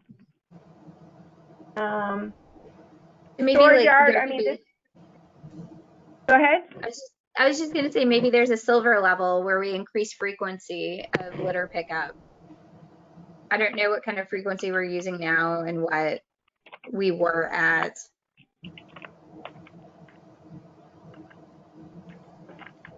Okay, yeah, because we would have done it more like twice a week instead of just once. Mm-hmm.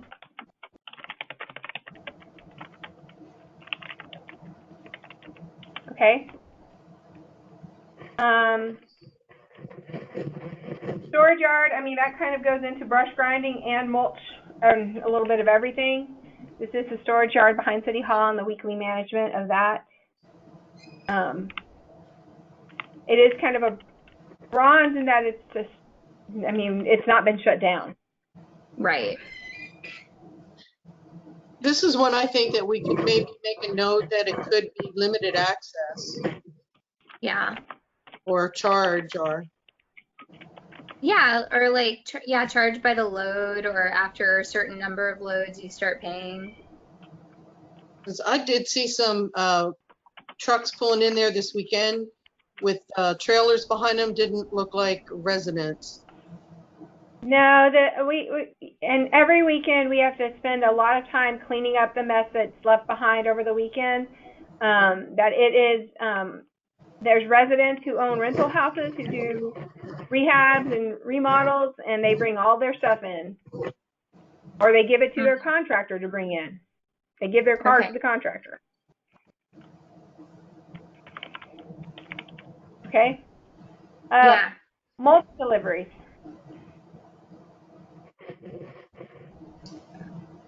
I mean, I think that's important for like water conservation and things like that. I think maybe we could talk about instituting a fee. I mean, it's suspended now, or maybe we offer it at limited times or something.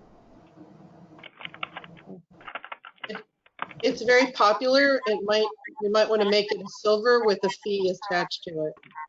Yeah. Hey, sorry, I've had my hand up for a while. I'm just going to unmute myself. Can I speak?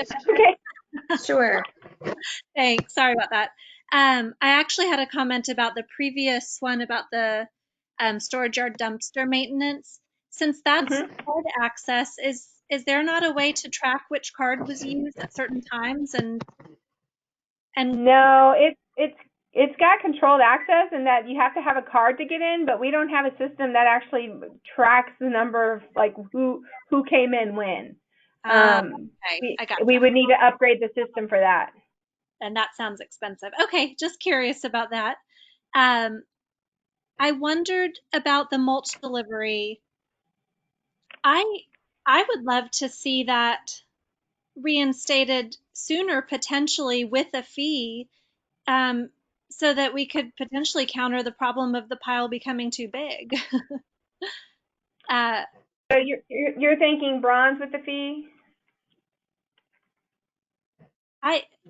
I think so. I mean, if we could offset the cost enough that it could, I think that there are a number of residents who'd probably be willing to pay for that to use it.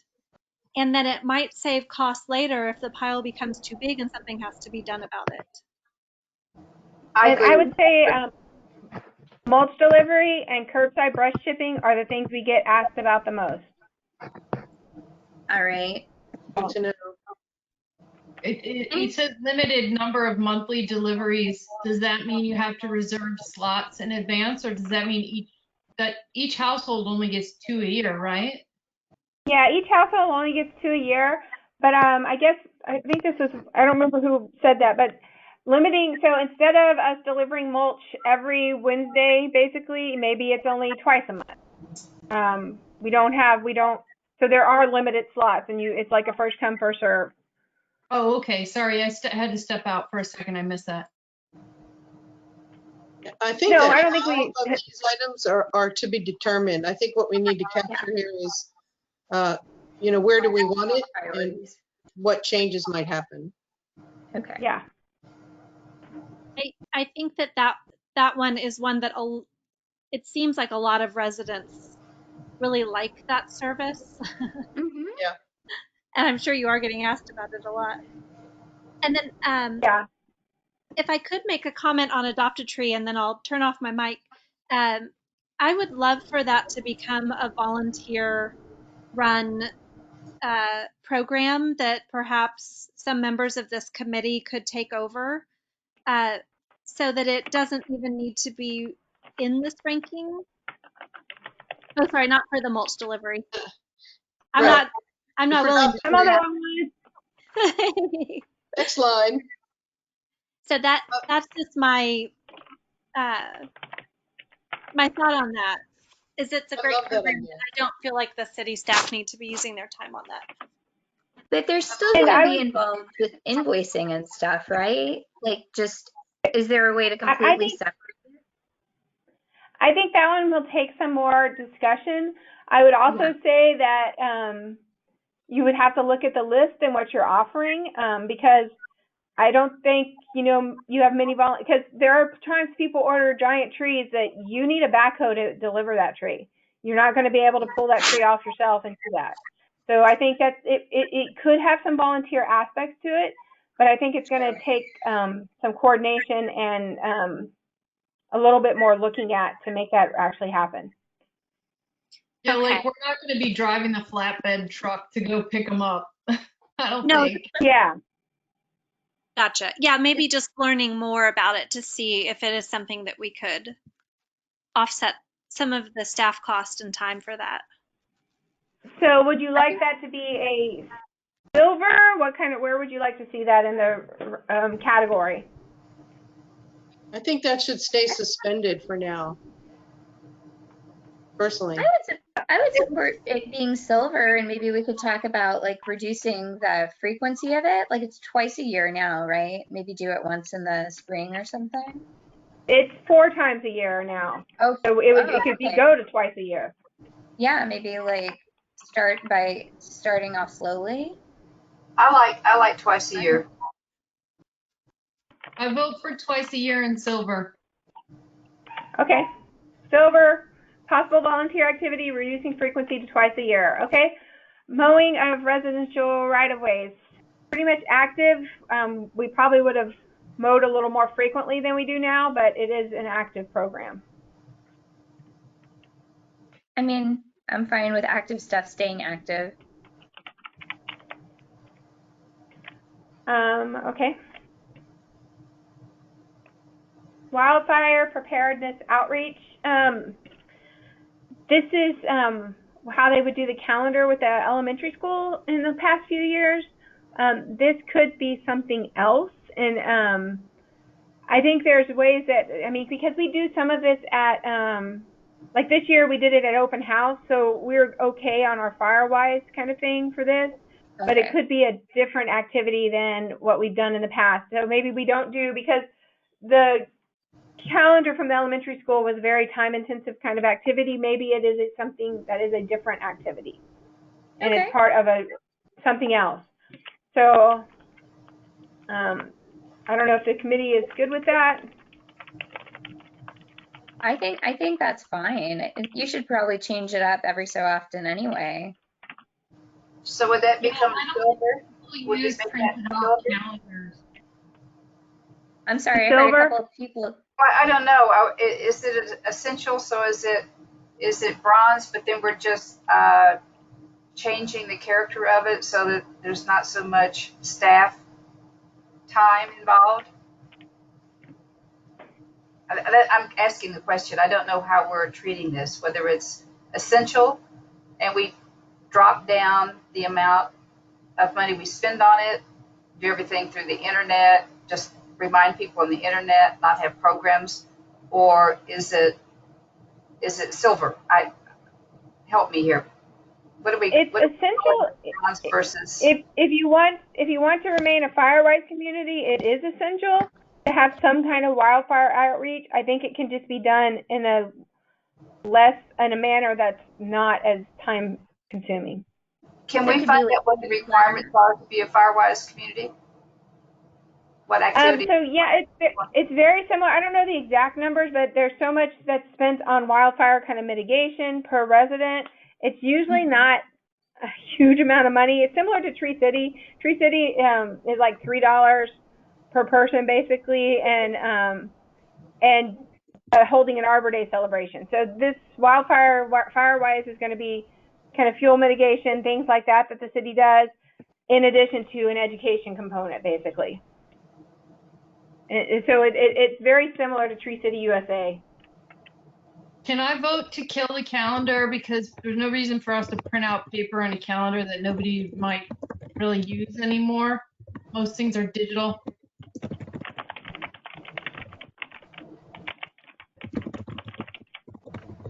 And does the outreach have to be directly to just residents of Sunset Valley, or could it be like a quick assembly at the elementary school or something like that? No, it could be something at the elementary school probably too. It could be a lot of different little things that we could do, and it could be something that volunteers do and head up. Well, I was wondering. I know that Rudy took on helping be a liaison with the elementary school, and I could help with that too, even if it was like a school-wide art project or something like that could take a lot of staff time out of this, but still reach a lot of. Yeah.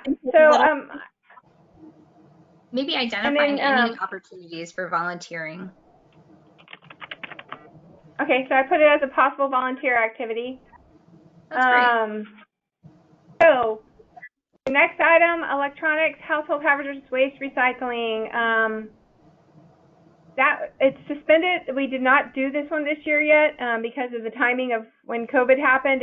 This activity actually didn't happen. I think you have the cost of this activity. I think it's a little over $1,000, but it's a one-time kind of cost, and every resident can participate in it. I would like to suggest that we make that silver or gold, because there are other ways to recycle these things outside of Sunset Valley. It's a lovely convenience, but it's not a necessity in order for us to be environmentally conscious about our waste. And I would say that the place, especially on the household hazardous waste end, I think this was probably more important that we did the pickups a few years back, because the place where we take the stuff was only opened at weird, like twice a week hours to the public. Now that place, the Austin Travis County location, is open pretty much every day of the week. So it's not, and electronics, unless they're like giant TVs, they all get sent to Goodwill basically. Okay. So maybe make it a goal, and just make sure that we send out reminders to everyone, or at least give the publicity to it. Okay, it's time to do your 6-month cleanup of your electronics and recycle them appropriately, and tell where the recycle center is. Okay. Curbside brush chipping. Each curbside brush chipping probably costs about $100 per resident when we stop there, just give or take.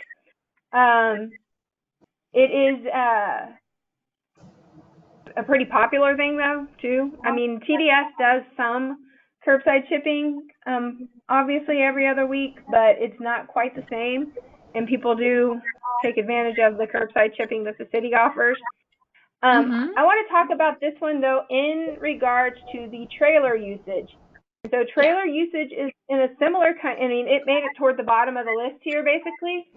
However, it in some ways it offsets curbside brush chipping, because usually it's people, we drop off the trailer, and instead of us chipping, they load the trailer and we just pull the trailer away when they're done. This is especially helpful when people have bamboo. And so, and it could be that, you know, the trailer has a fee or something when we drop it off. I don't know what you guys are thinking. I think that's a great idea. Could the trailer have a lower fee, and then if someone wants to opt for the curbside brush chipping, then that's a higher fee? Mm-hmm. Yeah, it could be.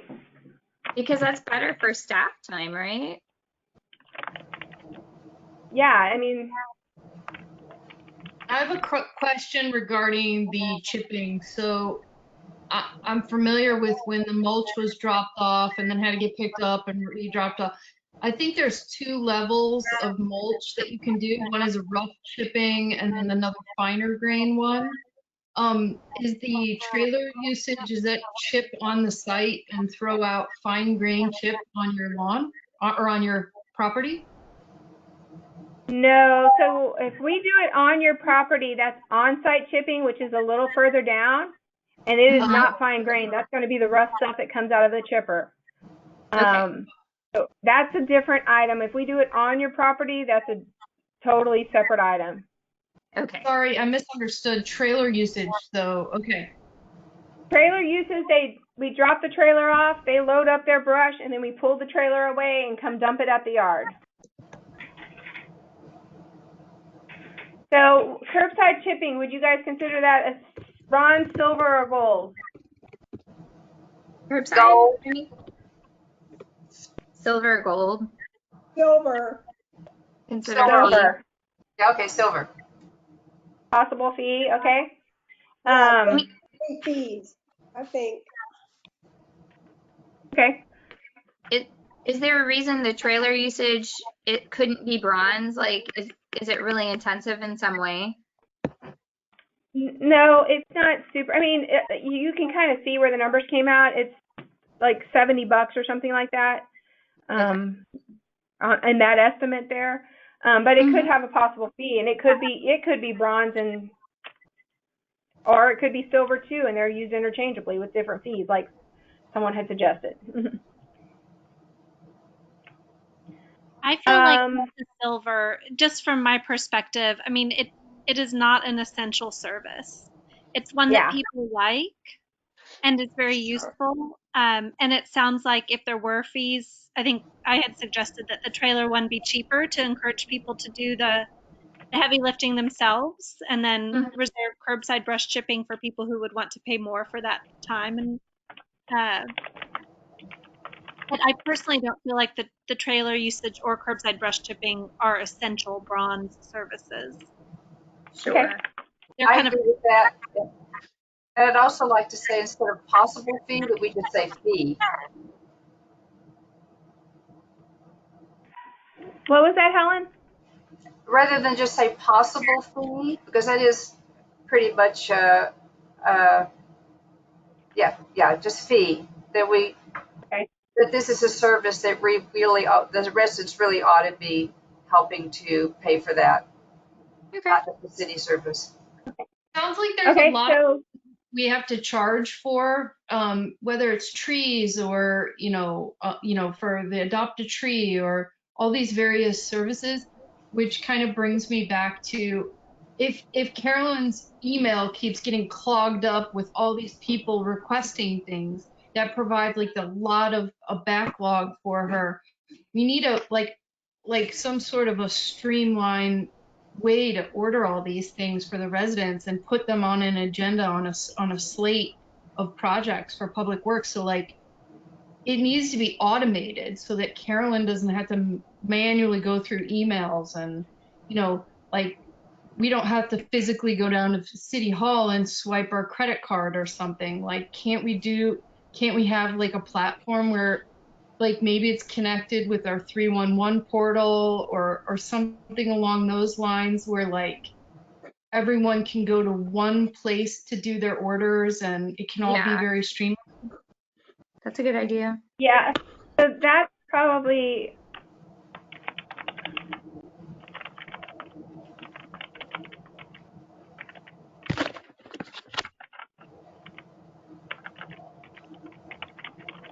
Okay, so I'm going to add that onto the 311 portal, and so including payment. Yes. Okay. So that would be a very tricky to add to the 311 portal. I don't think it would cost that much, and it would really save you guys a lot of headache. And then at least it can be, because you're used to kind of picking off things on that list already. Yeah. And I would move that to bronze, because the 311 request portal could become an actual more useful platform that people have to go to and make your job easier, take staff hours out of it. Yeah. Okay, so I put that down there, and let's move up to the community garden real quick. Perfect. Bronze, silver, gold. I mean, so community garden is just like basically like what does that mean? Like what support do they need?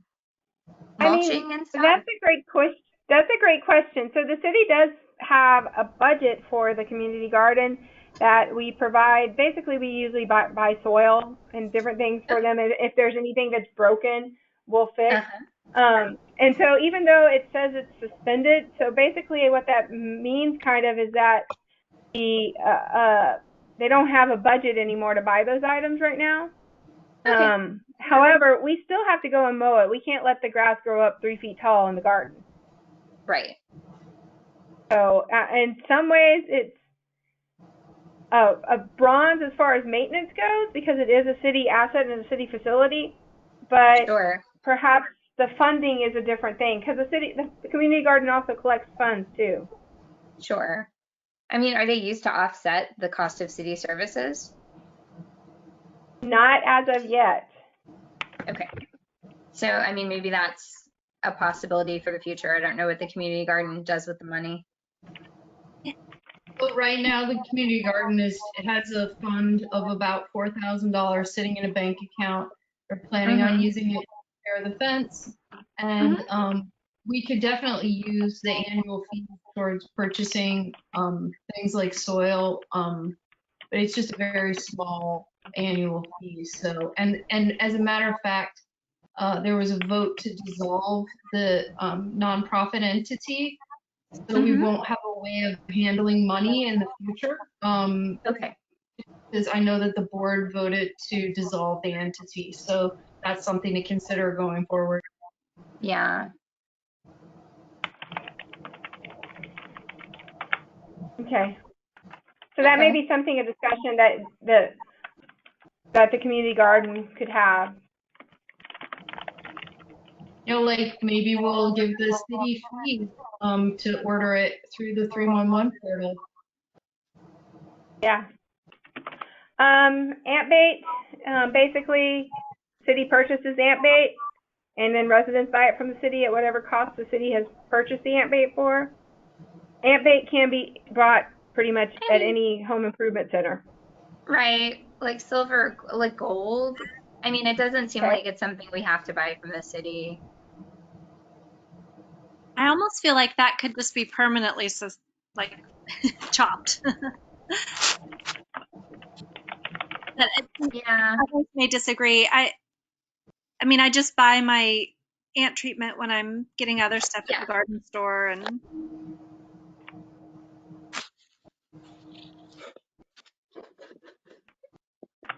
Okay. Metal I'm going to put that as possibly canceled. Sure. But could we have this is how canceling would be okay with me, as long as we had some way to alert the city that this is ant bait day, so that we could all do it at one time. We don't have to go buy it from you, but let us know 2 weeks in advance the day to do it, so that we can participate.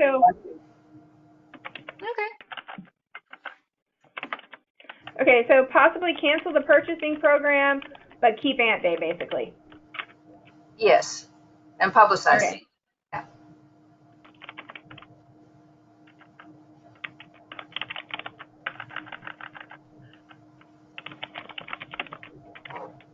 Okay, corridor cleanup, that's actually a police activity. This is where they go out and clean up different parts of the city. I think maybe, Catherine, have you participated in these before? No, I haven't. Okay. I have, and in other Okay. places and here a while back. So it's something the police department does.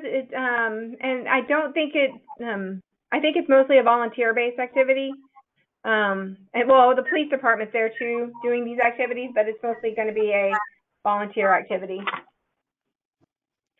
And so I think there is a budget for it. I don't think I think the budget may be a fairly, large number, maybe it's $2,000. I don't know the exact amount on that one. Sure. But I don't think they spend that much money. I think they spent like $150 or something the last one. Was the budget for things like breakfast and stuff like that? It may have been for breakfast. It may have been for T-shirts. gloves and grabbers. I don't know. You get the gloves and grabbers donated. It's for the meal afterwards. Oh, okay, Yeah. okay. I mean, So can we use last year's gloves and grabbers, reuse them? Yes. So would you guys say bronze, silver, gold? gold, I guess. Well, Okay. I would say bronze, but only if it's totally volunteer and there's no money But if from it's the city. So, I mean, there is going to be some city involvement, so maybe split the difference and go silver. Yeah. sure.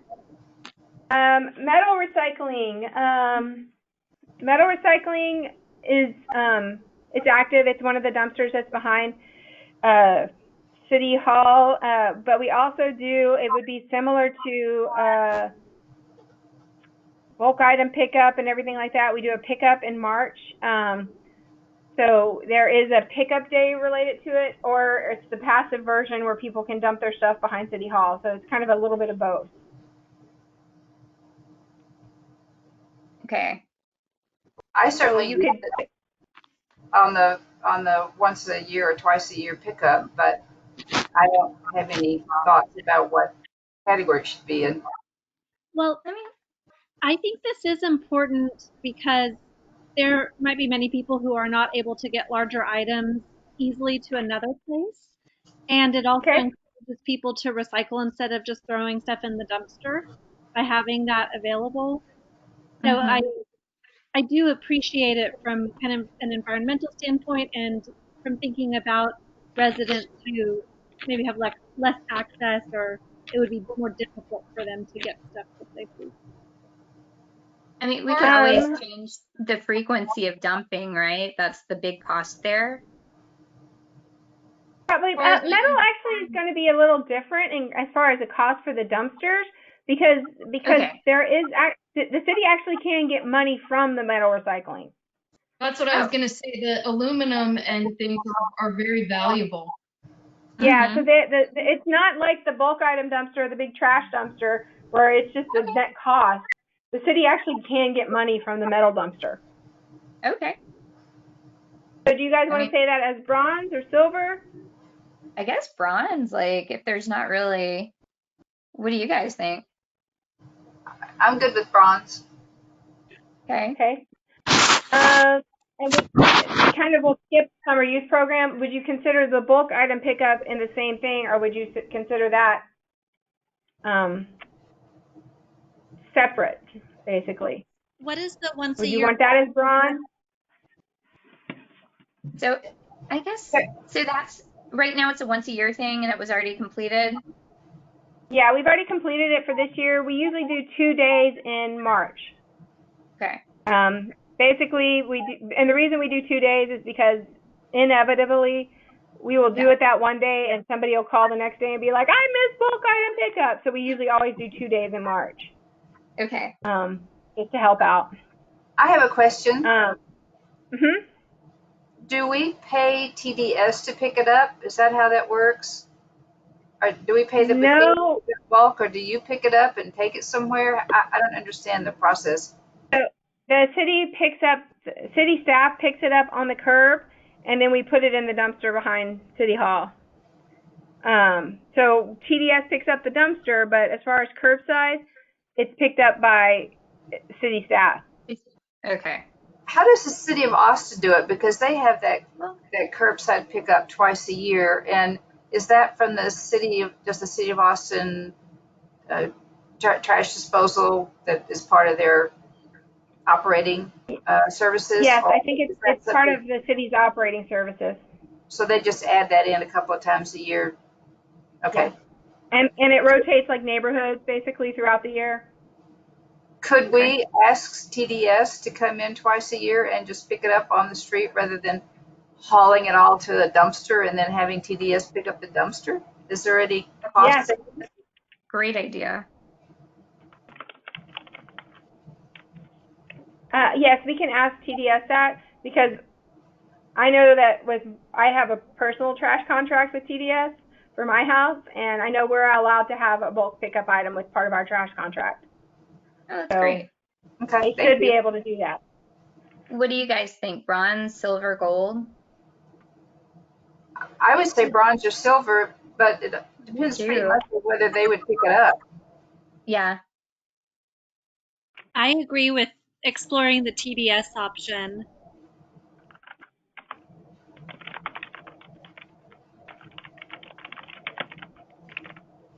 Okay, I can do that, and then we'll find out what the possible costs are because that's not in the current contract. All right. Oh, Thank okay. you. I had my hand up for a long time. I wanted to make a right. request that might be a little bit out of the ordinary. I'd like to request that since the corridor pickup is actually under the domain of the safety committee, that they make the request or the recommendation.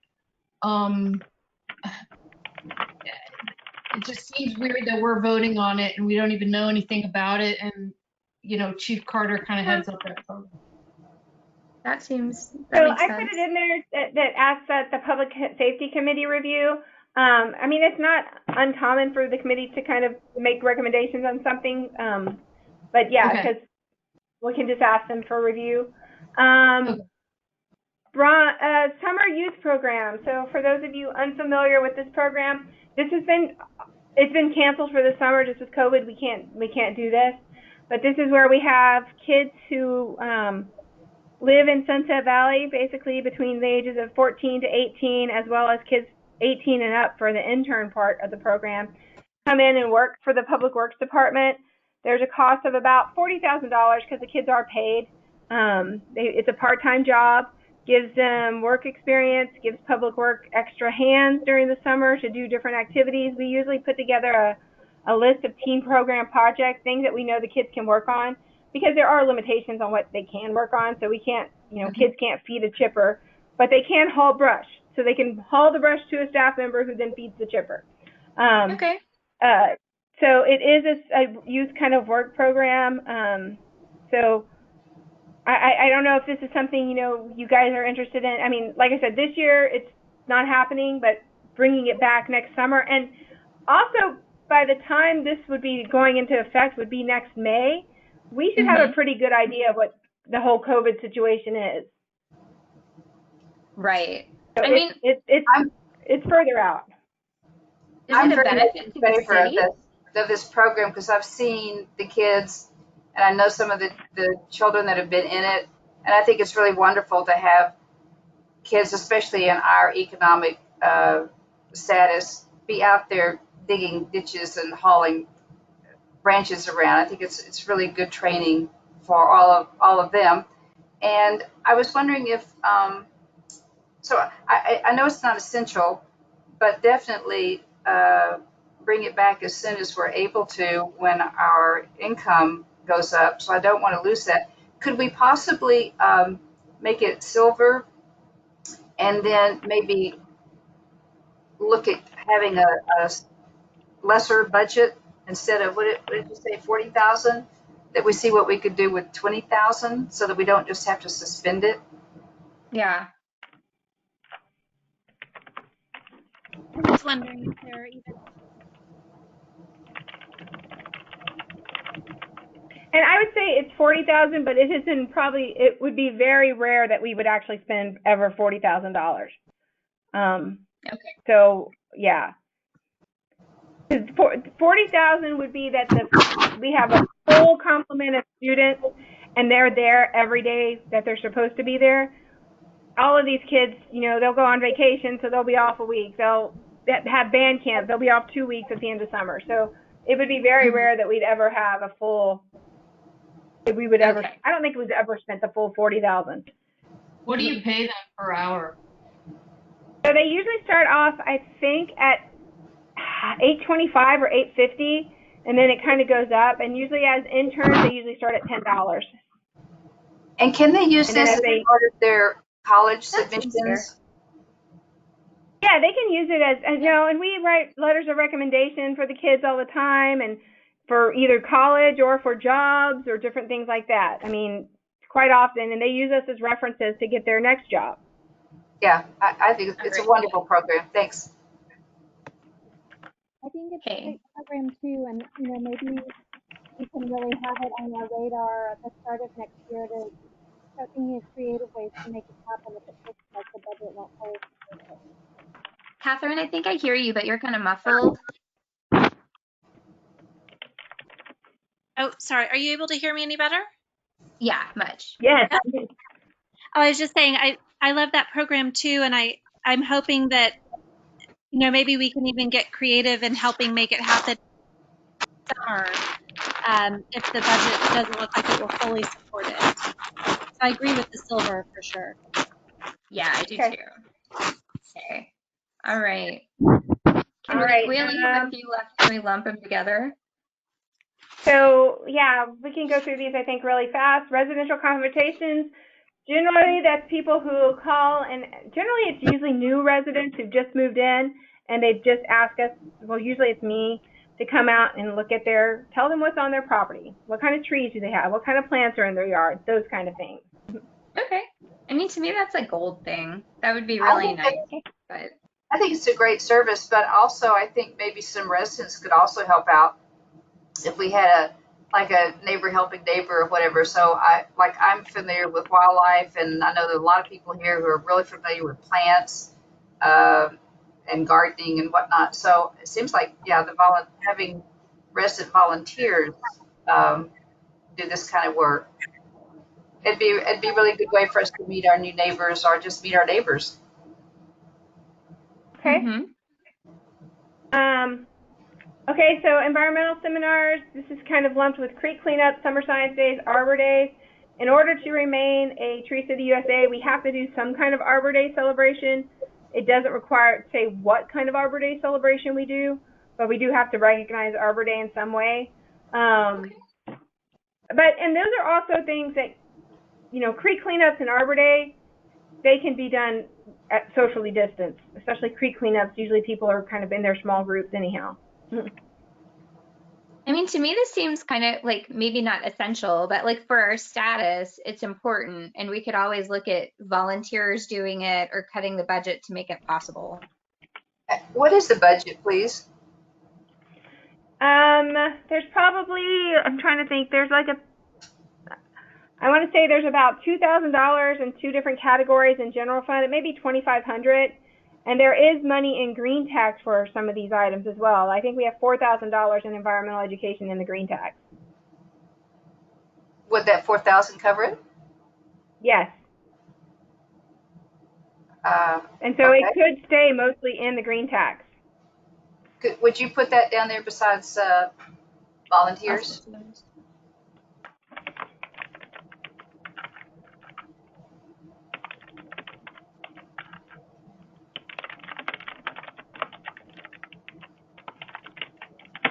Okay. All right. And does silver work for that? Yeah. So spring cleaning month, that's usually Public Works open house. So it was the last event the city probably had this year. And most of the funding is spent on open house itself. So that's pretty much what that is. How many residents came the last one that you had?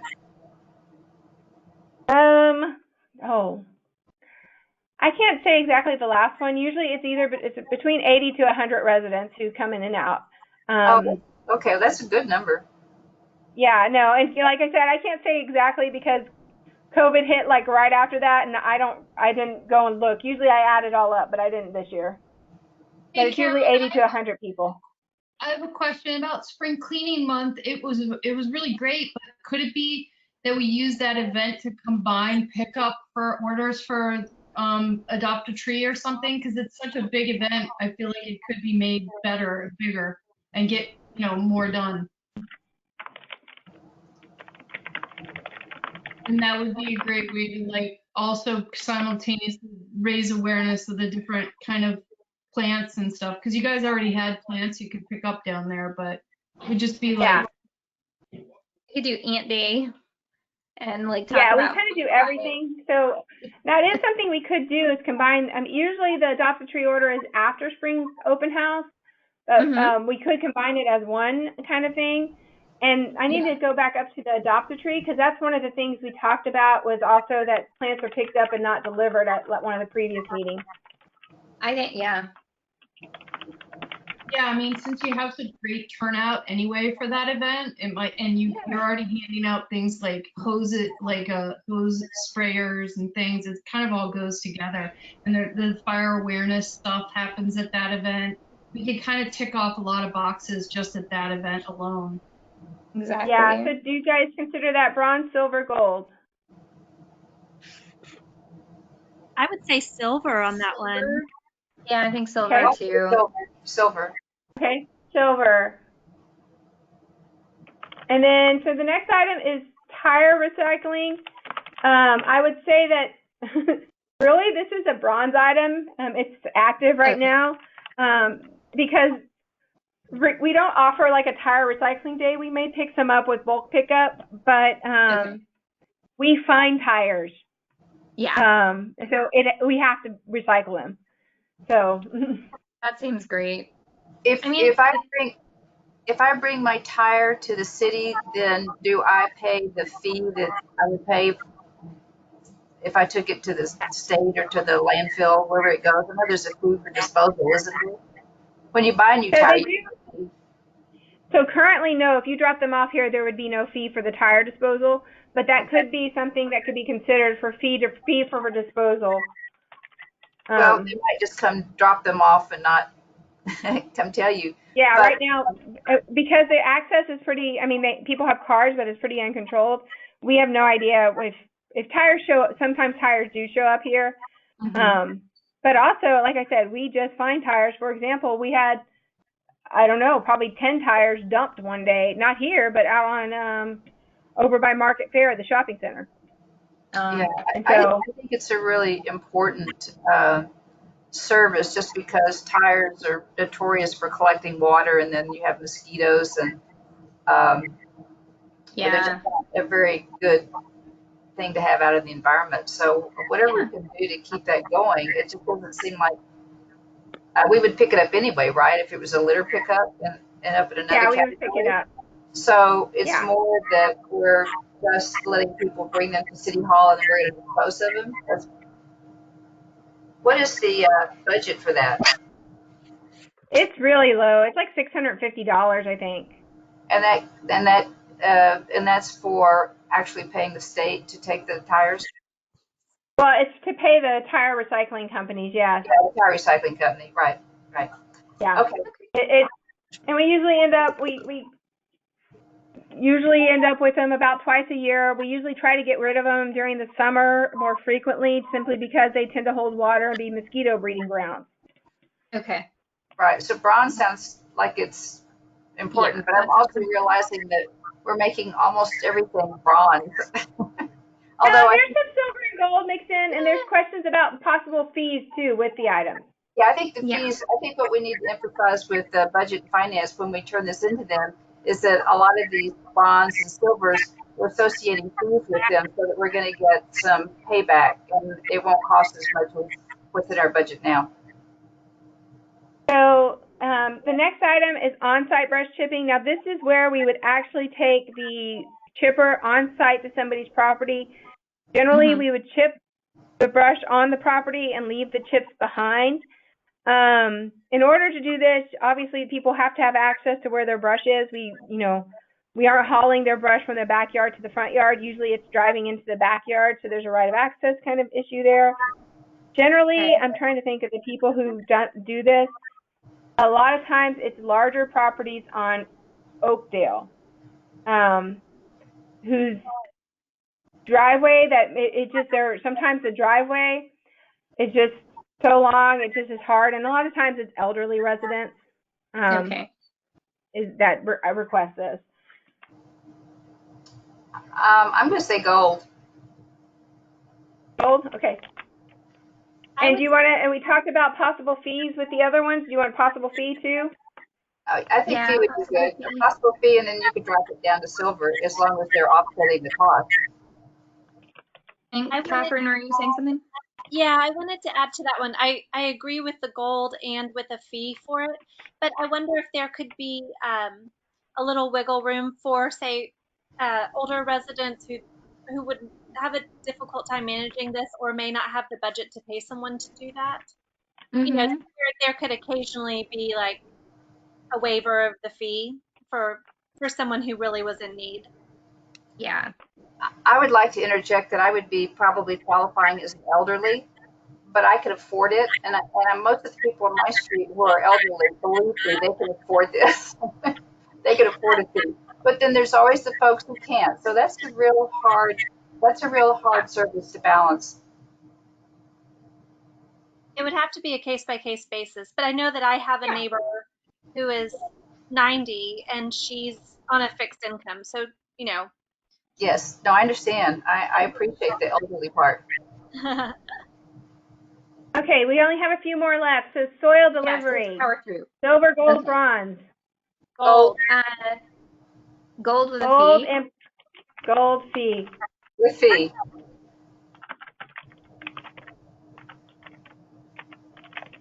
Okay, this one's kind of a catch-all. These are just the random, and we don't even have a thing for this. This is just random people asking for random stuff. Some of it, obviously, somebody asked for their doorbell to be fixed or something like that. Gold fee. So things of the crazy nature like that. I mean, gold fee, or why are we even doing this? Like, some of these things seem like they're out of the scope of city personnel. Like, so, okay, yeah, no, I totally agree. If we have a way of referring people to services, like I know Meals on Wheels has a branch that does like little household repairs for people. So maybe we could say, hey, here's a service that could help you. You know, just like and maybe a neighbor helping neighbor.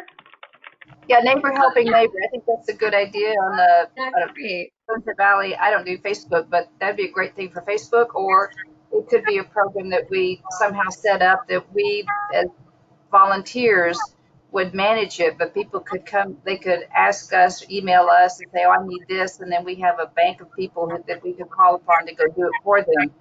I don't think we need to do this. I don't think that this should be a city service per se. Yeah. Okay.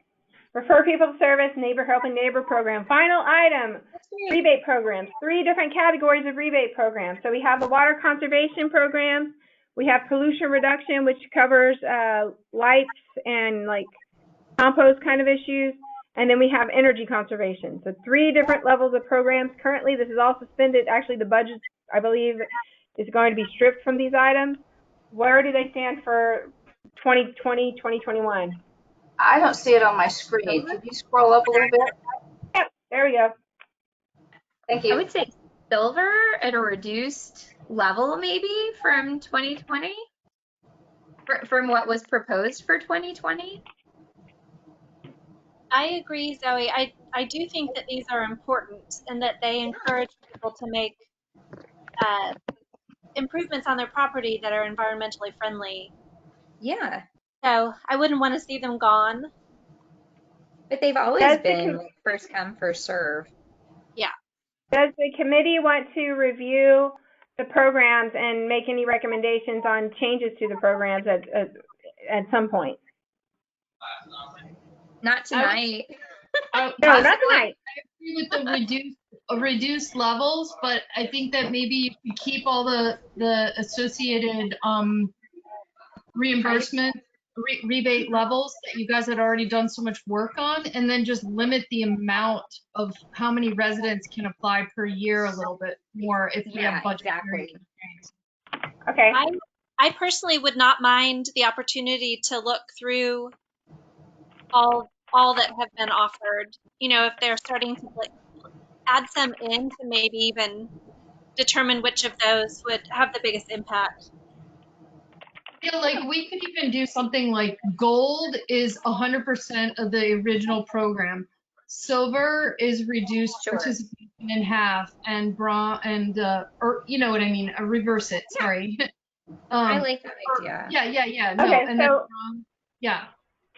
reduce it to 50% of the funding, basically, and yeah, gold would be 100%, obviously. Yeah. Yeah. Okay. Okay, I think you guys made it through. All right. Thank you guys. Thank you for your patience. And so, hold on, before I finish this up. Yeah. So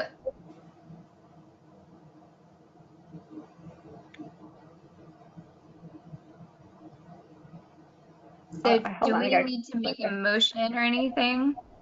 Yes, if you guys want a motion, take this, and I can put it back up, what you guys just approved, and send it to Council on Budget and Finance. And would Does you somebody want to make a motion? I'm sorry, what? I'll make a motion to adopt it, but with the caveat that we give the Council and Budget and Finance Committee the backup information, because we actually left a lot of them bronze, and we know we don't have the budget for that. But if they know that we're talking about initiating fees and reducing the times or costs in other ways, I think that'll give us more credibility. If they just look at the gold, silver, bronze and say we've got all these bronzes, I don't think they're going to react very well to that. So no, I think if I could interject real quick. So the plan is what you guys have put in today. I'm meeting with Karen and Zoe tomorrow at 11. Strategize. Okay. We're going to put this into the budget model, into the proposals that you guys have seen, and I'll send directions. And then we really begin to see what kind of impact this has on the budget, if any at all, and what impact it has on the funds. And that's how we're going to move forward with the discussion. And you can put in some fees to offset the costs. Mm-hmm. Examples of fees. Okay, good. Thank you. Mm-hmm. Okay, Carol, so let me get I would add to the vote. It says next meeting steps, it's future land map zoning, and then in this category, next meeting steps, review current, rebate, exactly, rebate programs. Yeah, perfect. That's all I was gonna say. Adopting the. Did we vote? Okay, not yet. Hold on. Okay, I lost. I thought, oh, we went somewhere else. Okay. Yeah, because Carolyn's typing in the notes.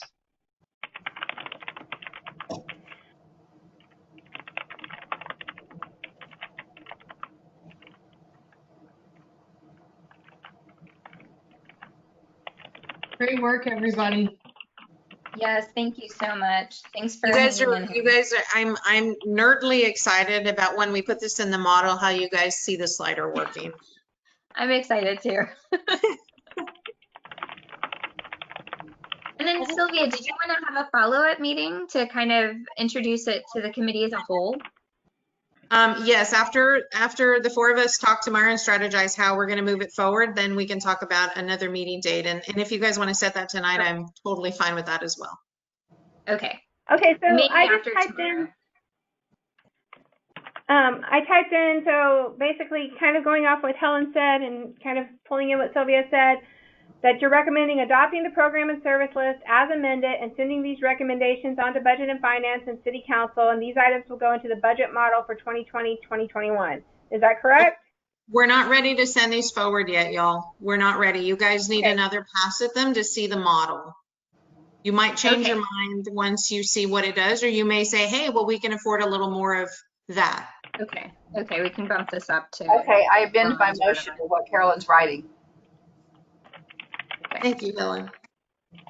And thank you guys for being patient with OpenGov, because it really is a work in progress, but it really is meant to have the level of transparency that I think everybody has been asking for. We just didn't really know we were asking. It's your hands in it, it's being able to see it and what impact it has.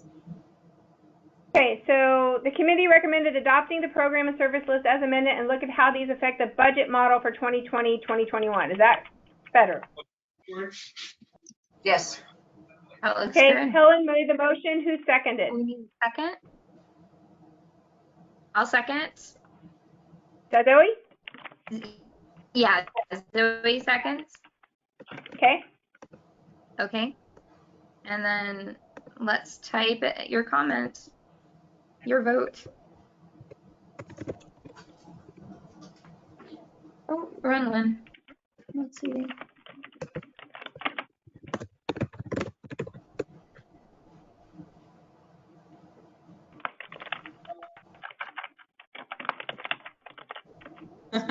We have a woohoo from Lisa. We have a yes from Zoe. We have a yes from Catherine, a yes from Helen, a yay from Lisa. Oh, yay and woohoo. Yes from Lucy, yes from Sarah. Okay. All right. I love it when I get 5 votes.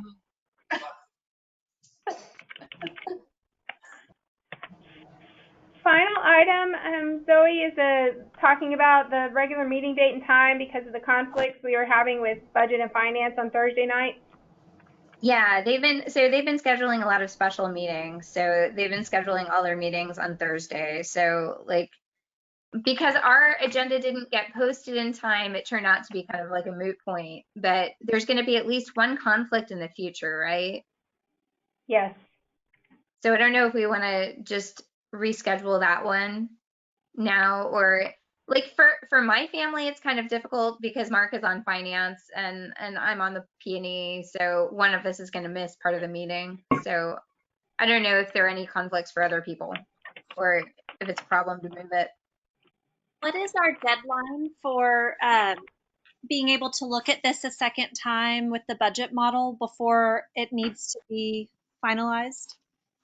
So we're going to be meeting with budget and finance. I told them that I would get through with the majority of committee work by the 25th. And then it's going to come back a couple of times. So if we could meet at least once before the 25th, that would be awesome. Okay, so that would be not a normally scheduled meeting anyway for the next one. Okay. Okay, so before Thursday, the 25th.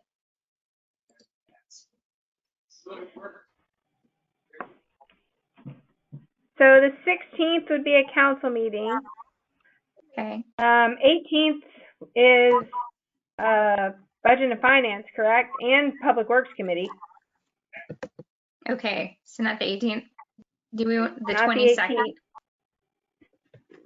Does the 22nd work for everybody? Yes, Works for me.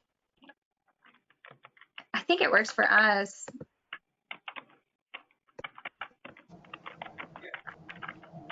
I think it works for me.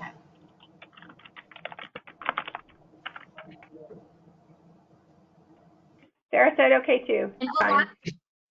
And just Do you so think that that will work? everybody knows, the OpenGov stuff isn't fully developed yet. I've been getting kind of piecemeal views of it, and I don't know if anyone else feels the same. Like, I feel like I need to have more command of it, and I don't understand it quite yet. But it turns out that it's not even really fully developed yet, and they're just focusing on little bits of it at a time. And so try to stay patient. I don't know if that's happening to anyone else. Yep. So tomorrow when I talk to the chair and to Karen, we're going to talk about, okay, how do we unveil the training and how much training? Because every committee has a little bit different authorizations. Like budget and finance, for example, has a little bit more. They see a little bit more than you guys see. And then like public works sees a different component. And at some point, everybody's going to see all of the components. The one that you guys are missing is the capital budget, is your project list. And you're right, we're building that. So we'll talk a little bit through that, but your point is very well taken, Lisa. Okay, thanks. I just want everybody to know that it's not them. Because I was like, oh, I am so incompetent at this OpenGov stuff so far. Yeah, it's a little bit overwhelming, and then but once you learn to drive, it's you know, it's kind of like riding a bicycle. It'll be okay. Mm-hmm. Yeah, I'm excited.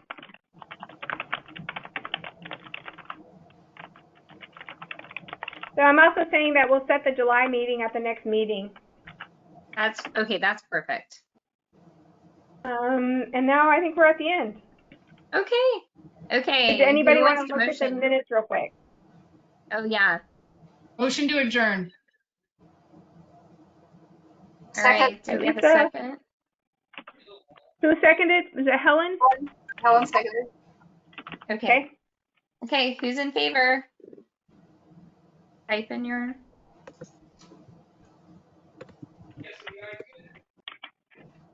I think everybody's muted.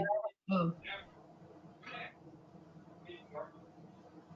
All right, so I have the kind of minutes on the screen if anybody wants to look at those and make any comments. Whoa. Yeah. Helen, do you want us to like read it over for you? And people who want to drop off can, or? I hate to ask you to do that. Is there just some way I can get it? I mean, can I print from off of here? If I printed it, it would come out the right size, right? Or can I print? She can email it to you, but just Carolyn, just put the word draft on the background under design. Okay. But you want us to do this right now? Because I know we're already past our time limit. Yeah, I can send you this real quick. No, I can send it to you, Helen, and you can look at it and see if there's anything. And respond later, right?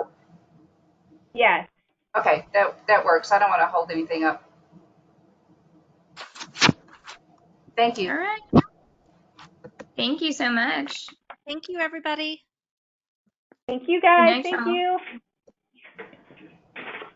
Night. All right. Thank Goodbye. you. Bye. Okay. Bye. Talk to y'all tomorrow. Bye-bye. Good work. Thank you.